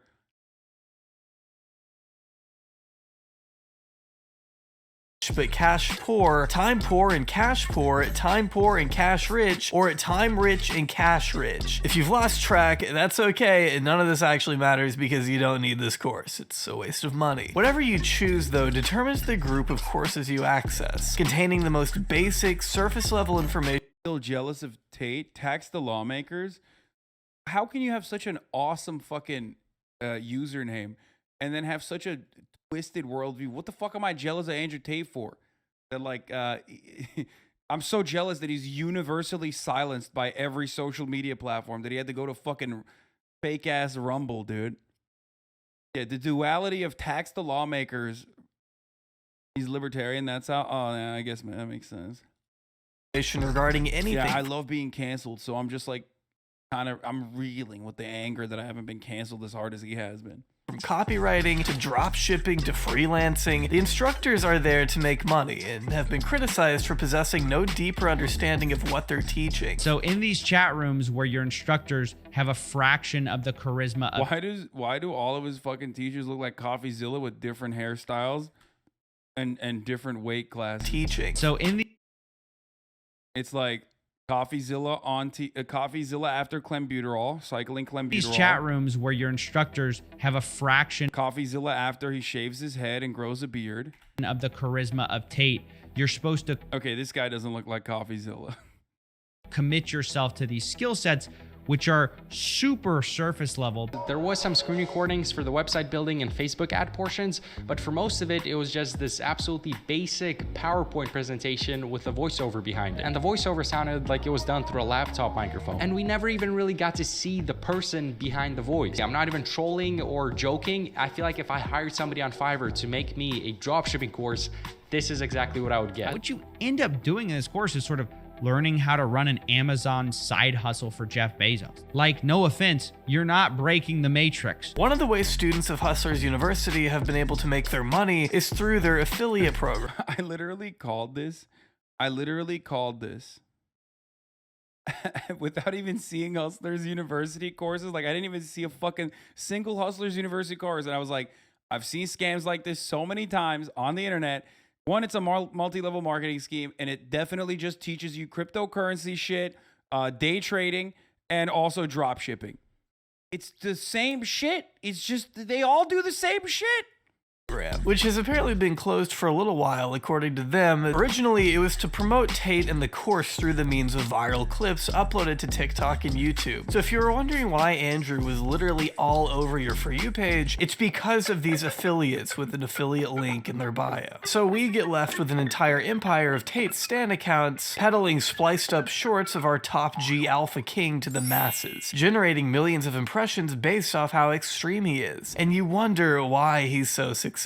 While 2 To be fair, it is sexist that, you know, so many multi-level marketing schemes almost like entirely target women. We need MLMs for dudes, like only dudes, you know what I mean?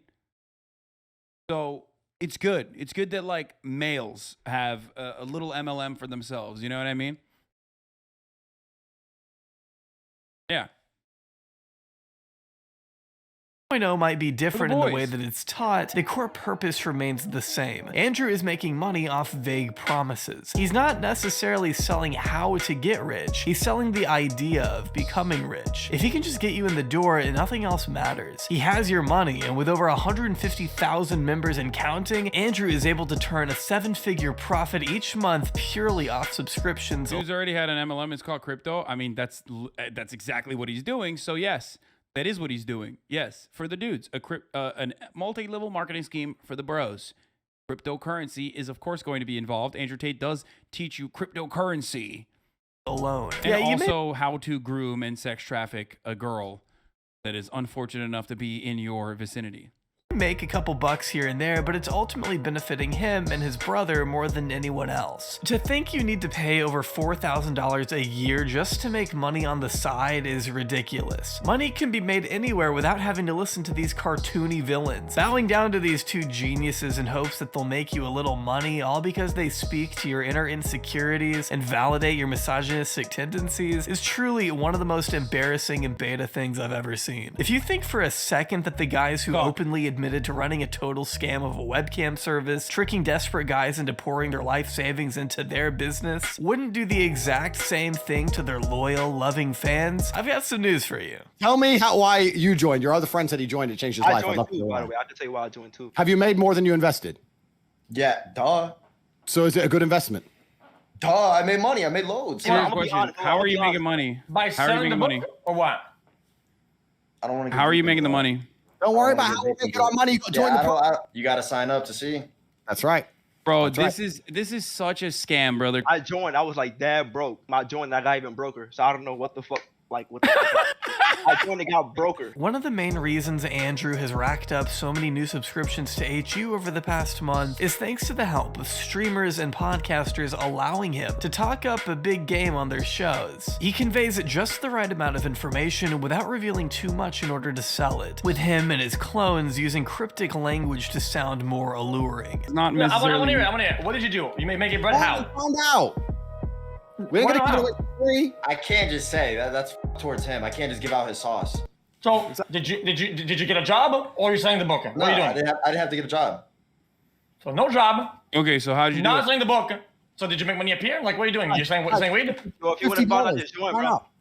Just sign up. That's all. You just gotta sign up, bro.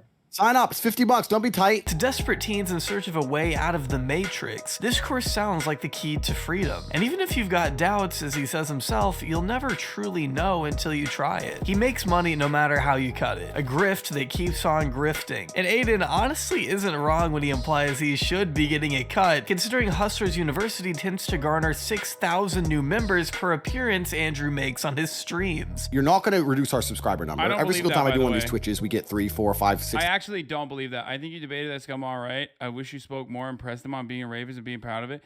Dude, I that was gonna come. My joke, my ultimate goal was to first hit him where it hurts with the fucking entry point, because he was like, I was trying to fucking plug the holes in the dam, brother.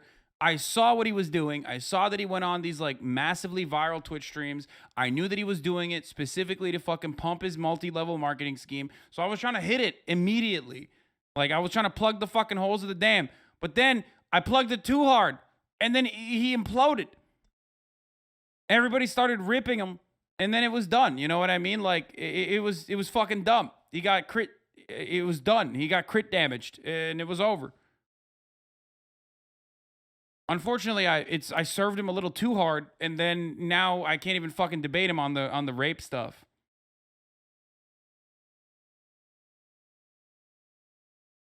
Cause like that was my goal. My goal was to have him come back, and then we would have another conversation. And in which case, I was going to exclusively talk about like the accusations, Romanian police, the concept of grooming, and like how he groomed women into working for him and how he openly stated it. Why did he delete the accusations, or rather admissions? Why did he delete his admission of like grooming women? You know?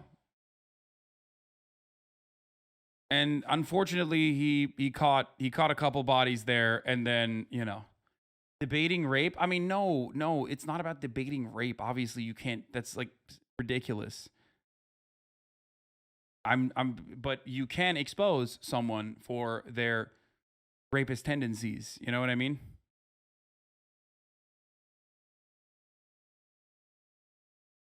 Sell on Tate, yeah. 6,000 new students. Everything's going fantastic for us. Yeah, because so far. Yeah, no, you admit it. You admit it. This is a good way to market your product. I'm marketing. Because people don't push back because Aiden is like I said, he's dick eating a little bit. Oh, He's not- pretext.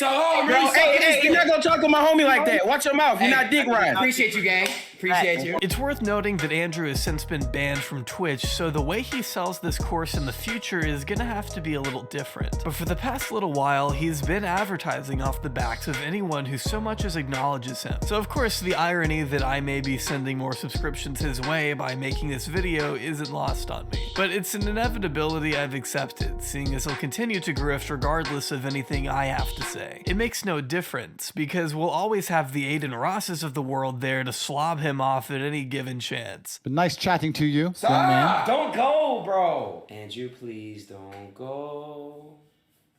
That was terrible. which is especially uncomfortable to watch when you consider the open criminal investigation.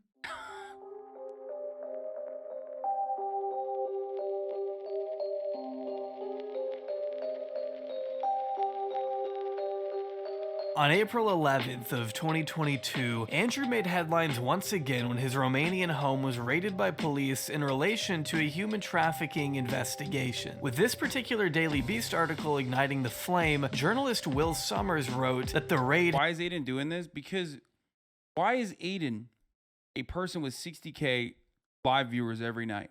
Why?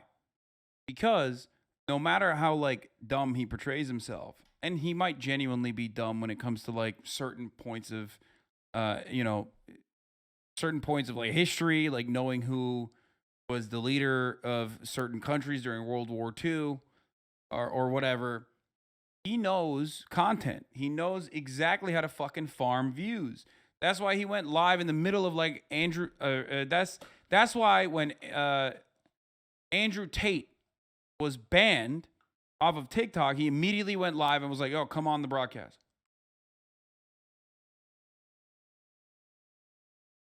Okay? There's great content brand. Had been prompted by reports of an American woman being abducted and held against her will in a foreign country. A probe that escalated to include human trafficking and rape, according to Romania's Directorate for Investigating Organized Crime and Terrorism. Footage of the Tate compound being swarmed by officers in riot gear was released online, where Andrew and his brother Tristan can be seen nervously pacing around the property before being escorted into the back of a police. But he didn't act like you. He just agrees and sucks him off, though? Yeah, no shit, because he understands that Andrew Tate's gonna go on his fucking broadcast and give him like 80K to 100K views. Andrew Tate's not gonna come on my fucking broadcast because he knows I'm gonna fucking clap him.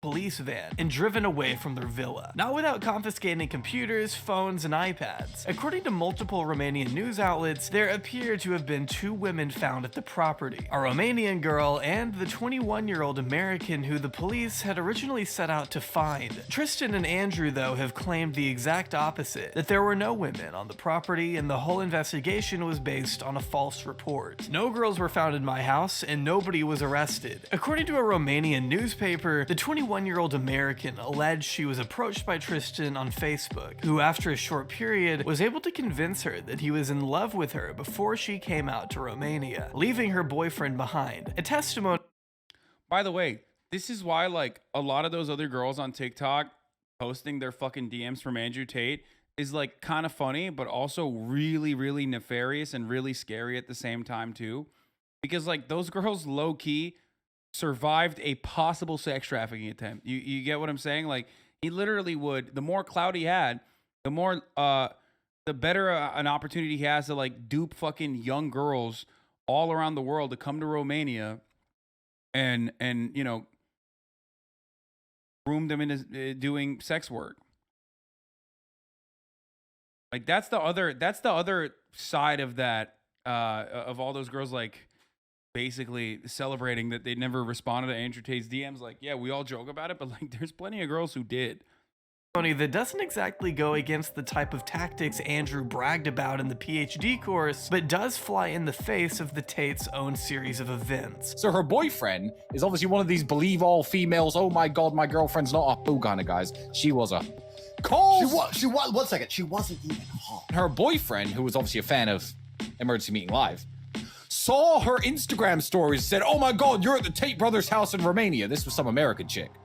And she went, no, I didn't want to come to this party. They made me come here and I'm not allowed to leave. She said that to her boyfriend. That's some bullshit excuse. And the next day, the police come to our house. Fully loaded, the American embassy send the cops to our house. Now, they take us to the police station. So all the pictures of me and Andrew being taken away by the police, those are real photos. And what happens is they search our house. They find no drugs. They find no women. They find no people. They find nobody. If we were caught doing the things we're accused of, where the Once again, The girl can be seen in CCTV footage going outside to pick up a pizza shortly before the raid, which in the eyes of Andrew Tate fans absolves the brothers of any wrongdoing entirely. It's as if the mere fact that they aren't rotting away in a jail cell is enough evidence of their innocence for some people. But those people may be forgetting the many times Andrew has bragged about paying off Romanian police, claiming he has the money and influence to tell the police to f*** off. After all, it is 40% of the reason. Bro, it's so sad that you resort to spreading lies about the top G Andrew Tate just because he destroyed you in your guys' little discussion and make you look dumb, bro. Just get over it. I think that's the one time where, like, universally, pretty much everyone, including my fucking haters, agreed that Andrew Tate, my interlocutor, looked like a silly clown. He does have the capacity to straight up make people look good across the board. So for that, I thank him. I am grateful. Like, even motherfuckers who are like, I absolutely despise Hasan was like, but I gotta hand it to him.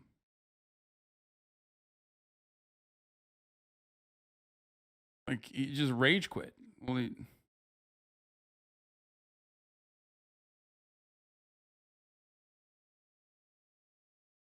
know. And they even moved out there. So the fact they aren't currently in jail doesn't hold a ton of value to me. I'd rather listen to the actual mother of the Romanian girl allegedly found at the compound, who insists Tristan preyed on her daughter's naivete to bring her out to the house in the first place. Unrelated, but while we're on the topic of Andrew's history with women, one lesser talked about video of Andrew from an unspecified date has drawn a fair amount of concern in light of the new human trafficking allegations, where we see Andrew verbally berating a woman and making her show off the bruises he gave her. Because I can't show it here, I'll just recite this transcript. And of course, I do have to give a trigger warning for abusive language. What are you moaning about, woman? Bruises. Bruises? Why? Because I've been beaten. Beaten with what? With what? Your hand. Because you're a jerk. Show me the bruises. 1, 2, 3. I have an idea. Do you want to know my idea? The girl then walks away and locks a door, to which Tate yells, "Oh yeah, lock that door, you f***.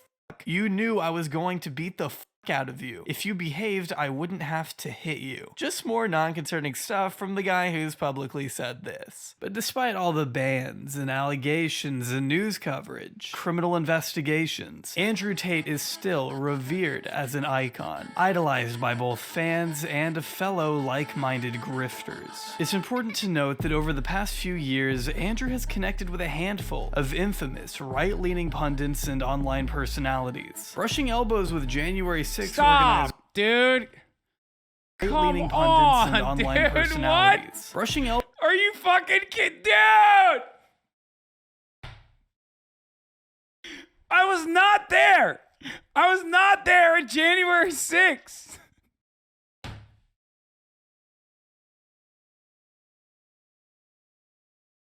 Oh my God. I was not there at January 6th. That was Hank. He looks a lot like me, okay? That's Hank Pecker. Oh, Jesus Christ, dude. It's every single streamer that has watched the debate gave us on the W, even the people I watch that don't like you, just confirming you're absolutely correct about that. Yeah. Elbows with January 6 organizer Ali Alexander and conservative pundit Jack Posobiec, a known conspiracy theorist with a track record of making unsubstantiated claims for the sake of pushing a radical agenda. Andrew has also seen praise from professional liar Mike Cernovich, a man so infamous for his misogyny and plethora of violent language against women, I can't even read some. To be fair, like, Mike Cernovich has also, just like Andrew Tate, talking about the merits of, like, violently sexually abusing your female partner. So some of these out loud. Another figure often brought up when discussing Andrew's political affiliations is Paul Joseph Watson. When he isn't vomiting out anti-immigration rhetoric to an army of neo-skinheads, Paul has been known to pal around with Andrew Tate on more than... Oh my God. Wasn't Mike Cernovich's fucking thing gorilla mindset? Oh my God, another mindset guy. He did POA shit as well, of course. Yeah. Gorilla mindset. how to control your thoughts. All these motherfuckers did. Pitbull mindset, alpha dog mindset, gorilla mindset. Ooh. On one occasion, with each segment they shoot together somehow being more unhinged than the last. Women are just... Oh, can I say it? Yeah, I can say it. Women are useless in most situations. They're useless. Bro, I know why this motherfucker shaved his head. I've never seen... I mean, dude, your hairline was going, brother. You did that classic thing where you, like, do the undercut because, like, you realize the sides are gone already. Didn't work, so he was just like, all right, fuck it. Like, I could grow hair. That's the funniest part. One of the funnier fucking moments in the Andrew Tate saga that was short-lived, unfortunately, was when he literally did the when he said, like, well, I could have long hair if I want to. I'm just shaving by choice. I'm bald by choice. Yeah, okay. Callback situations are useless in any kind of physical situation, but they want to walk around, take all my attention, expect me to buy them drinks and buy them dinner, and then not have sex with me and call me their friend. I don't see the benefit in any of them. Andrew has also been chastised for his ties with UK anti-Islam activist Stephen Yaxley Lennon, or Tommy Robinson, describing him as a solid guy with a good heart. According to a recent Guardian article, Andrew had the police I didn't read all that, and I'm not. Called on him in 2019 after showing up at the residence of Mike Stuchberry, a journalist who had previously spoken out against Andrew, an incident that came just days after Tommy Robinson did the same thing, a situation that reportedly caused Stuchberry's wife to suffer a panic attack and played a massive role in their decision to move out of the UK altogether. While Andrew may not posit himself exclusively as a political commentator, he's always left his beliefs out in the open. It's all a scam. Let me tell you something, man. When this corona thing was going on, look, no, I'm like these mask wearers. Trump is a G.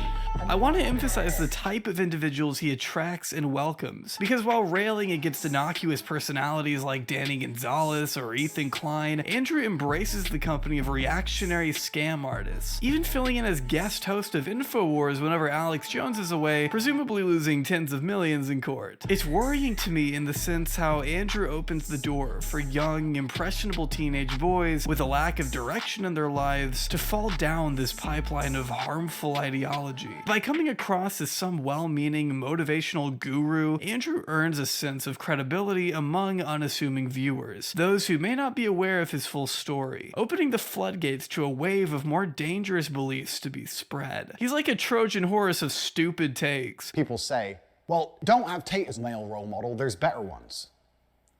Where are they? There are no other male role models. Because to inspire the youth of men, you need to be aspirational. They have to look at you and want to be like you. And there's no other male role models that have had the tenacity or the aggressiveness to have such a fantastic life as I have. Before he got banned, I decided to put my theory to the test, setting up a brand new TikTok account and seeing how long it took to go from Andrew Tate to alt-right adjacent content. And after about an hour and a half worth of scrolling, I went from a completely blank slate to my For You page being flooded with nothing but Andrew and Tristan. Coming across the occasional Ben Shapiro, Matt Walsh, Jordan Peterson video, everyone you would naturally expect from that crowd before finally landing on conspiracy videos, Alex Jones, and a speech from notoriously homophobic Florida Governor Ron DeSantis. All from damn, nothing dude, but that algo is so sexy to me. I'm not even kidding. Which, by the way, remember, is quite literally the same as the fucking YouTube alt-right rabbit hole. Everything is the same. Everything. We're just reliving the same existence over and over again under different packaging. Every hour passes and a 60-second ad break comes and goes. And I tell you, at the top of the hour, there's a 60-second ad break. And if you no longer want to see those fucking ads, all you need to do is subscribe for $5 or for free with a Twitch Prime. And I tell you, you can also avoid those ads if you get gifted a fucking sub.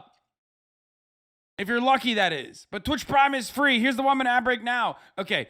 No, but for real, though, this is identical to the YouTube fucking rabbit hole, dude. The YouTube right-wing rabbit hole that ultimately ended up with serving you reactionary videos that went from PewDiePie to, like, I don't know, some neckbeard alt-light guy or a T channel that's, like, right-wing focused. all the way to a essayist that is a neck-bearded fucking women-hating weirdo, all the way to other collaborative efforts made by that guy to a straight-up right-wing, ultimately like an actually openly right-wing commentator, all the way to a fucking Nazi. That's always how it works.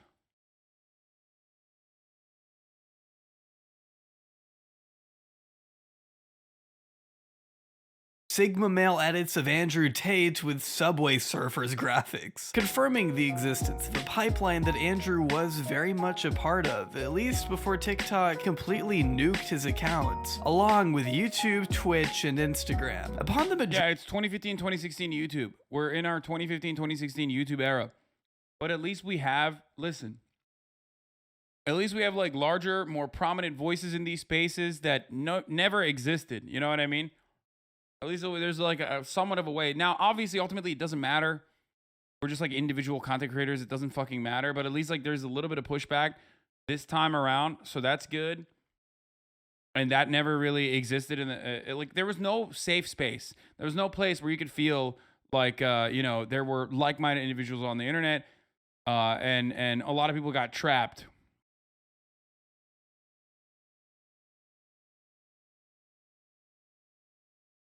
But yeah.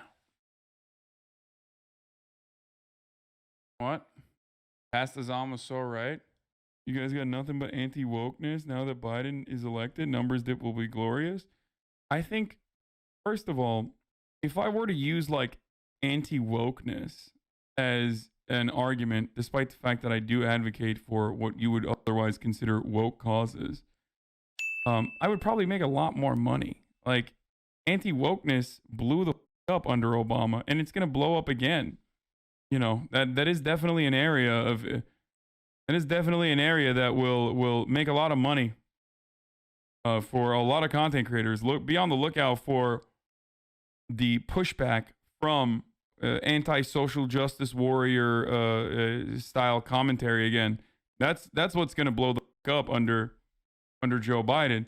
Because Joe Biden himself commits these microaggressions routinely, but then the largely neoliberal media will overlook that and will rarely ever say anything about that, but then apply these rigorous and high and insane standards to like every other person that they've declared outside of that neoliberal bubble. And you will 1000% without a shred of doubt, you will see a lot of anti-SJWs blow the fuck up.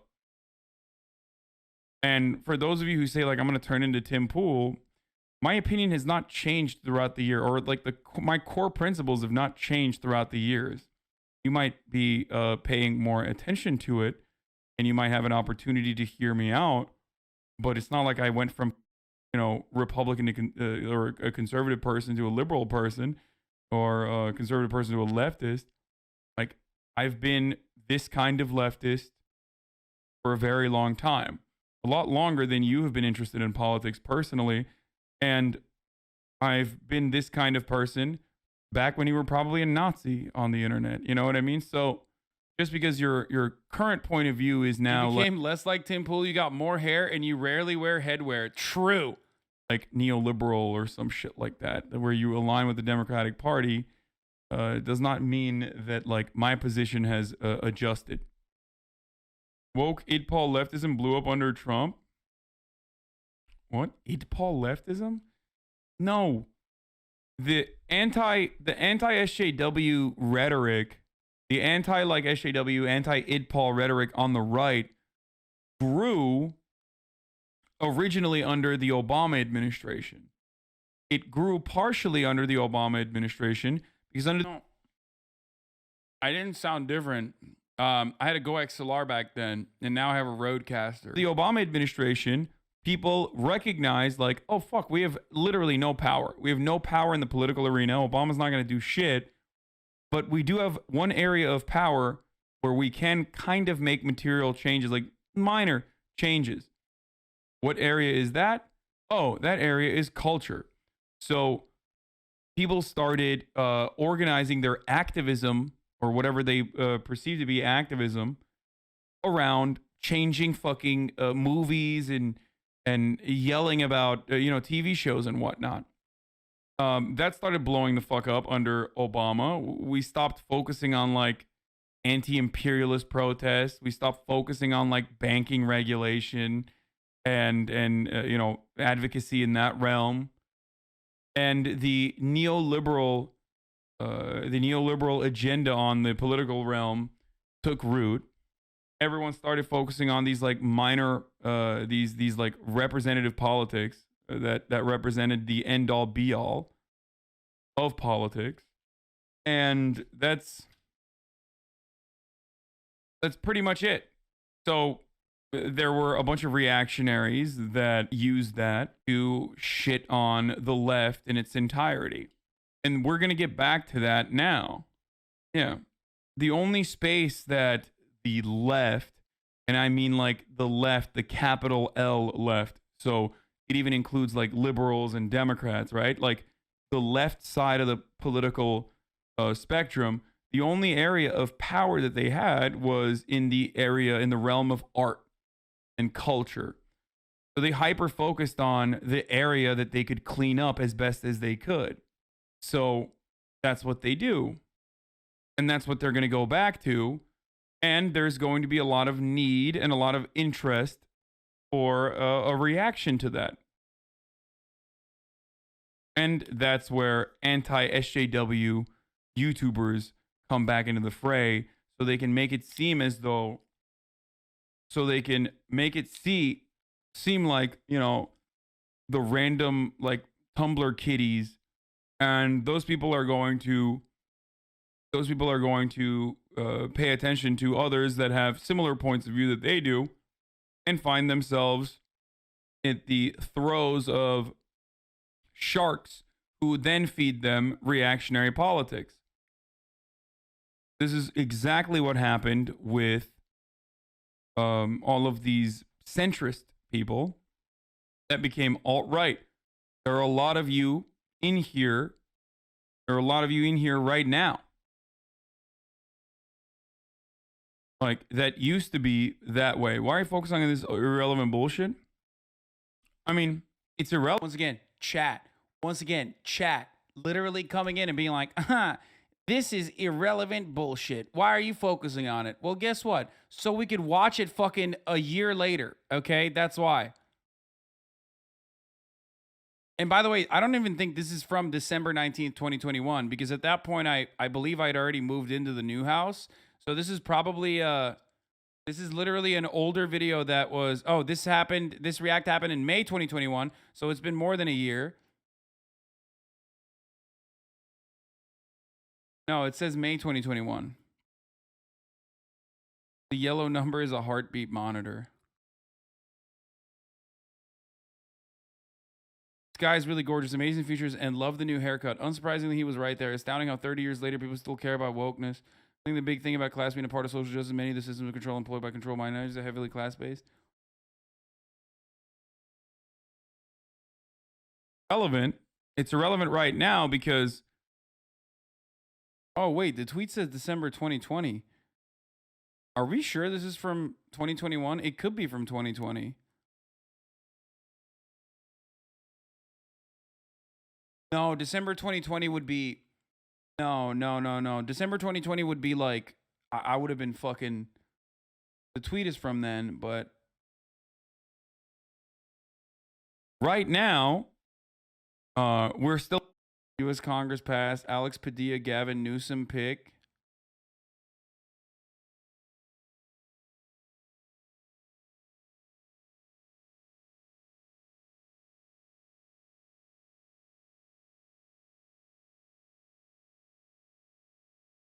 There's Christmas emotes in the chat.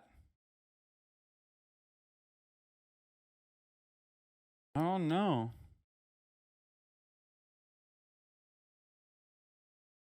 December 2020, the chat and the vid is Xmas. Still in the lame duck section. Yeah, look. Chat has Christmas emotes in the chat.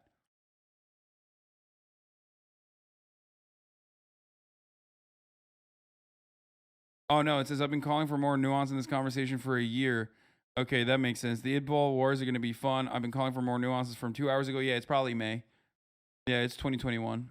It's tweet says 2 hours ago, but the original tweet says December 2020. No, the original tweet she posted was in December 2020, and then she replied to it probably back in May. Shit. It's no longer going to be irrelevant when that's all you fucking talk about in the next 4 years. I'm just telling you what's going to happen. The reason why IDPOL is such a big driver in America is because people experience their racial or other identities to a much greater degree than class identities, which are pretty destroyed due to there being no class consciousness. There's a reason why the biggest mass protests in America, Black Shadows rise up. In recent years has been stuff like BLM or even the Women's March. Yeah. Well, it's also the only area that you can organize. No, it's December 22nd. The largely neoliberal media will... Oh my God. It is from December. Oh my God. You're wrong. You said this was from May 2021. Daily Dose, you're wrong. It is from December. God damn, Weeby. Okay. Malleable goals of neolibs and anti-SJWs from 2 years ago. That makes the precog even better, dude. Let's fucking go. Woo! Fucking called it. Sniped it. Scoped it. Laser-guided missile systems, baby.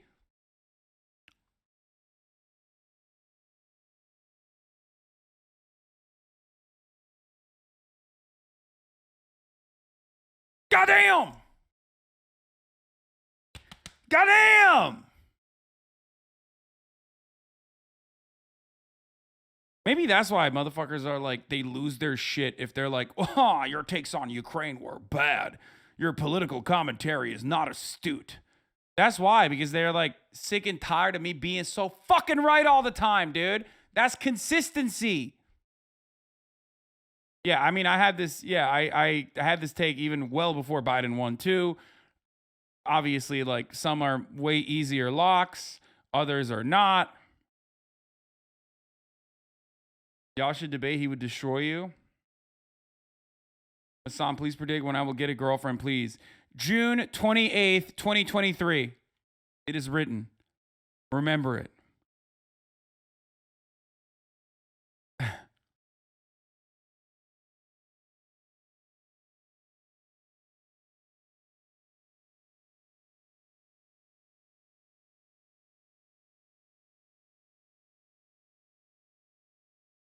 Okay, let's finish this video though, and I gotta pee real Majority quick. of his internet presence being ripped away, Andrew went on to backpedal and really undermine the gruff, hyper-misogynistic reputation we've all become familiar with, acting like he never said any of the things he's said on camera. And I said that, look, a lot of people are confused because I'm trying to build men up and help men understand that they have a value too. Because I think in the world today, not many men feel valuable. I think a lot of men are very, very sad and depressed. And I'm trying to encourage the men to feel powerful and feel valuable.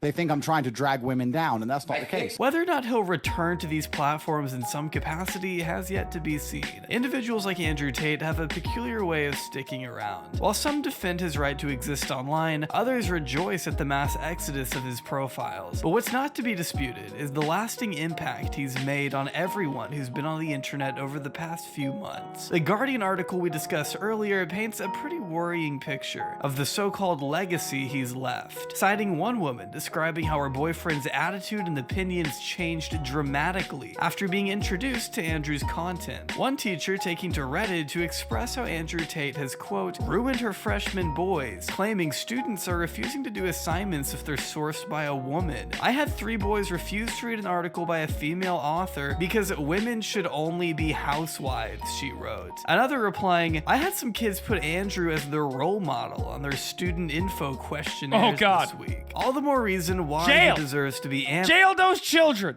Analyzed and critiqued to the fullest, as his words serve as nothing more than reactionary drivel for desperate and lonely individuals to latch onto. He speaks to the internal... I want to know what the woman version of this is. What is like the like Andrew Tate for women? And I'm not talking about like the misogyny. So like your immediate, you're going to think like, oh, like you know, misandry. No, that's not what I'm saying. I mean, like, what is, and it doesn't have to be like female dating strategy, obviously. I'm talking like what woman pops the fuck off? Like, what? Because misogyny is what gets a lot of guys hooked. What would be like the girl boss version of this? That just like, it doesn't make sense, but they just like fucking skyrocket into success by promoting like a weird thing. Trisha Paytas, maybe? I mean, I don't know. I don't think so. Gwyneth Paltrow. Many of us in chat are wondering why you removed the pulse monitor. I think you should address that for transparency's sake. Yeah.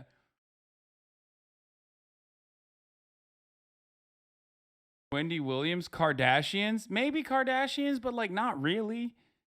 Not really. Kardashians were like a media machine.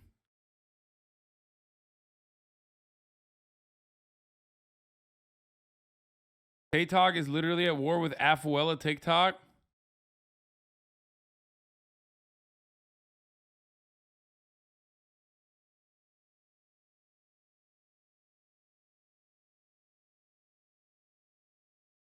Call her daddy? I don't know.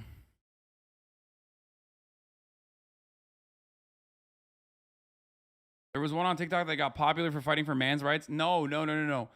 What female content creator tackles the female consciousness and impacts them in a way that Andrew Tate impacts young men?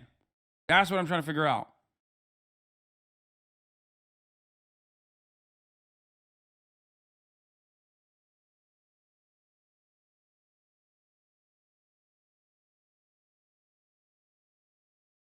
Gotta be like maybe like a female like you know, makeup YouTuber maybe. I don't fucking know.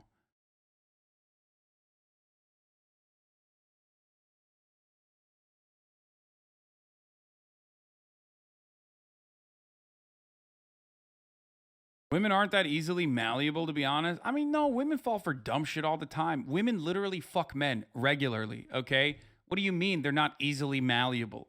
Like, literally, it's just a permanent L for women across the board. We smell bad. We're dumb as fuck. We say the dumbest shit. And women still consistently literally put the bar all the way to fucking hell and try to routinely make themselves feel like their male partners are all that when we are not. So, no, that's, I don't believe that, okay? No, that's not real. Teenage girls aren't allowed to enjoy one thing that much without being made fun of, so it doesn't exist for us. Hot girl Meg. Women went wild for that hot girl summer. Not problematic like Tate, but definitely had that influence. I could see that.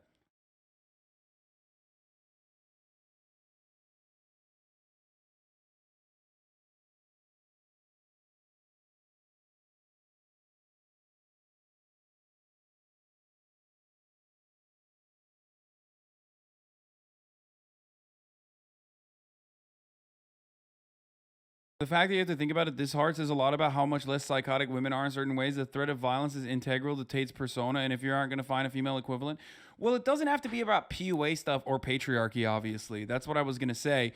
But also, I was thinking about it, and like, it kind of proves that we're just really a male-dominant community. Let's be real. That's the other reason why we can't even fucking come across like one individual content creator that's like, that has had like staying power that is similar to that rhetoric you just spit is exactly why insecure men fly to Tate. What do you mean? What I said about us men, us guys being kind of like fucking shitty all the time, but women still are like, you know, lowering the bar and getting duped by us dumbasses. No, I mean, I don't think that that's... Early caller daddy was just teaching toxic ass things to teenage girls, but it wasn't like as poppin'.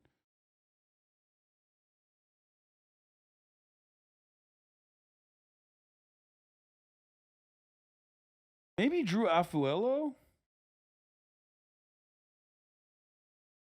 Person has been popping off. Just pearly things. Alpha fucks beta bucks. This person should men be entitled to financial abortions? Just pearly things. This person's been absolutely popping off. 24K subs in April. Now it's 310K.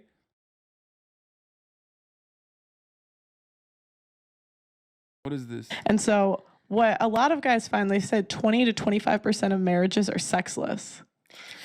And typically it's the woman holding out. Like, guys want to have sex. And so what a lot of guys find, they said 20 to 25. Oh, this is like Jenna Marbles is a good example, kind of. Call Her Daddy was definitely massive, but I'd say it's more teenage girls JRE. Chat, Hasan just gave me the idea. All women in chat, follow me. I'm going to start that.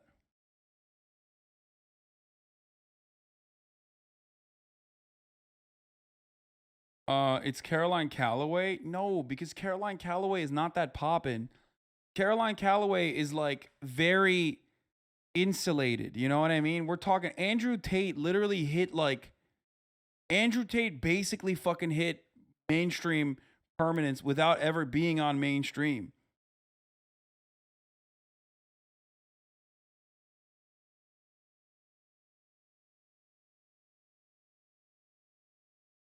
Doja kind of did the same thing. She pushed herself super hard after Moo went viral. Yeah, but I guess she was like, birth control must be banned. Opinion, the only way to do that is to get rid of birth control. I don't think it'll ever go back unless that's gone. That's an interesting point. Because that's when you see everything switch. If you look at the divorce rate graph, like as soon as divorce spiked, at the same time, that was when more women were getting on birth control. Because you're taking away, because that's the thing, like society takes away the consequence for everything women do. Like we have no consequences for anything. If we sleep around, we don't get pregnant because of birth control. Even if we do get pregnant, we have abortion. Even if we do get pregnant and keep the kid, he pays child support. Even if we do get pregnant, get married, get divorced, we get alimony. Bro, this is literally not for women, okay? You're fucking delusional if you think that this content is for women. Are you out of your fucking mind? No, you went and you found a woman saying the same shit that Jordan Peterson and Andrew Tate would say.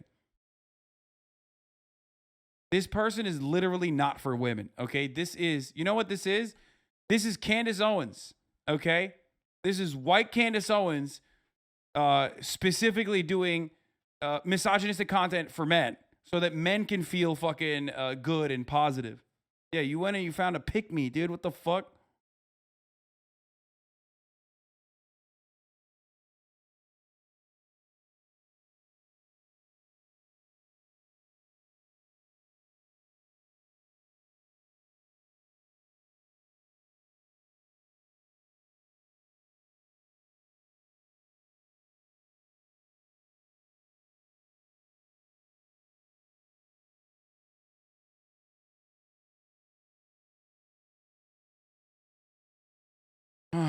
Anyway, do you believe that there aren't women that agree with her? Are you crazy? No, but this content isn't specifically for women, weirdo. That's what I'm saying. Of course there are plenty of fucking misogynistic women, dude. What are you talking about? They're all in here right now. What do you mean? No, I meant like no, I'm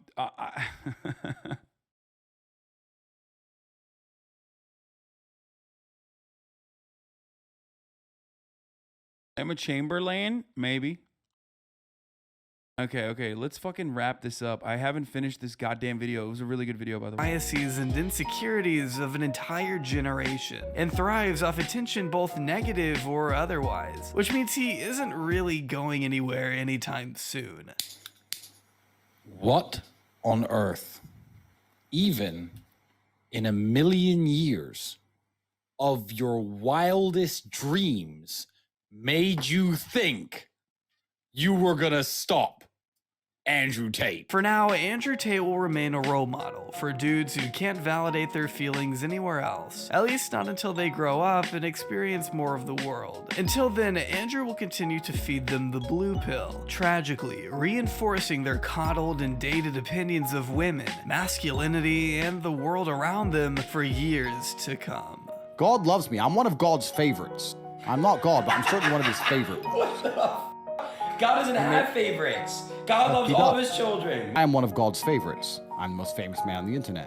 I'm also a 4 times kickboxing world champion. I'm also extremely smart and sexy and funny and interesting.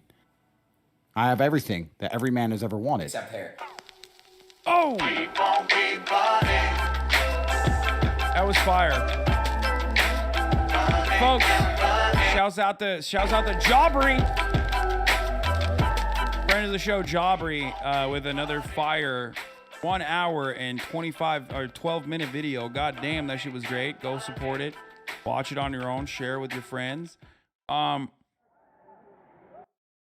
the fuck? From Millionaire to Madman, the story of John McAfee may or may not be alive right now, as a matter of fact. That's what people were saying. But of course, we're not going to watch that because what we're going to watch is the last 3-minute ad break. This is the anyways time. We've already done 9 hours today instead of the regular 8 hours that I ended on because I spoil you. Okay, because the content was good. Here's the 3-minute ad break. And there's plenty of reactions to come. The new Fear and podcast. I just saw Marsh in the chat. The new Fear and podcast is alive and alive. It is the super mega episode. That's right. Asana Super Mega exposed Carl Jacobs. Canceled. That's right. We put Carl Jacobs in the chat in the title, not because he will be good for SEO. Stream tomorrow, of Course. Wine About It is out as well. Wine About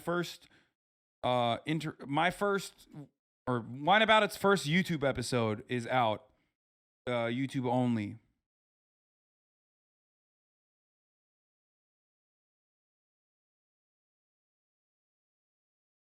Anyway.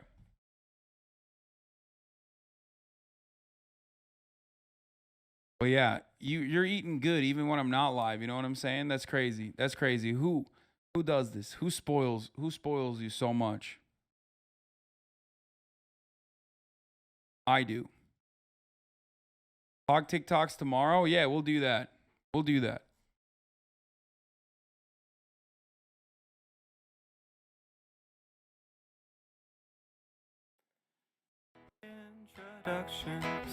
Anyway, folks, love you all.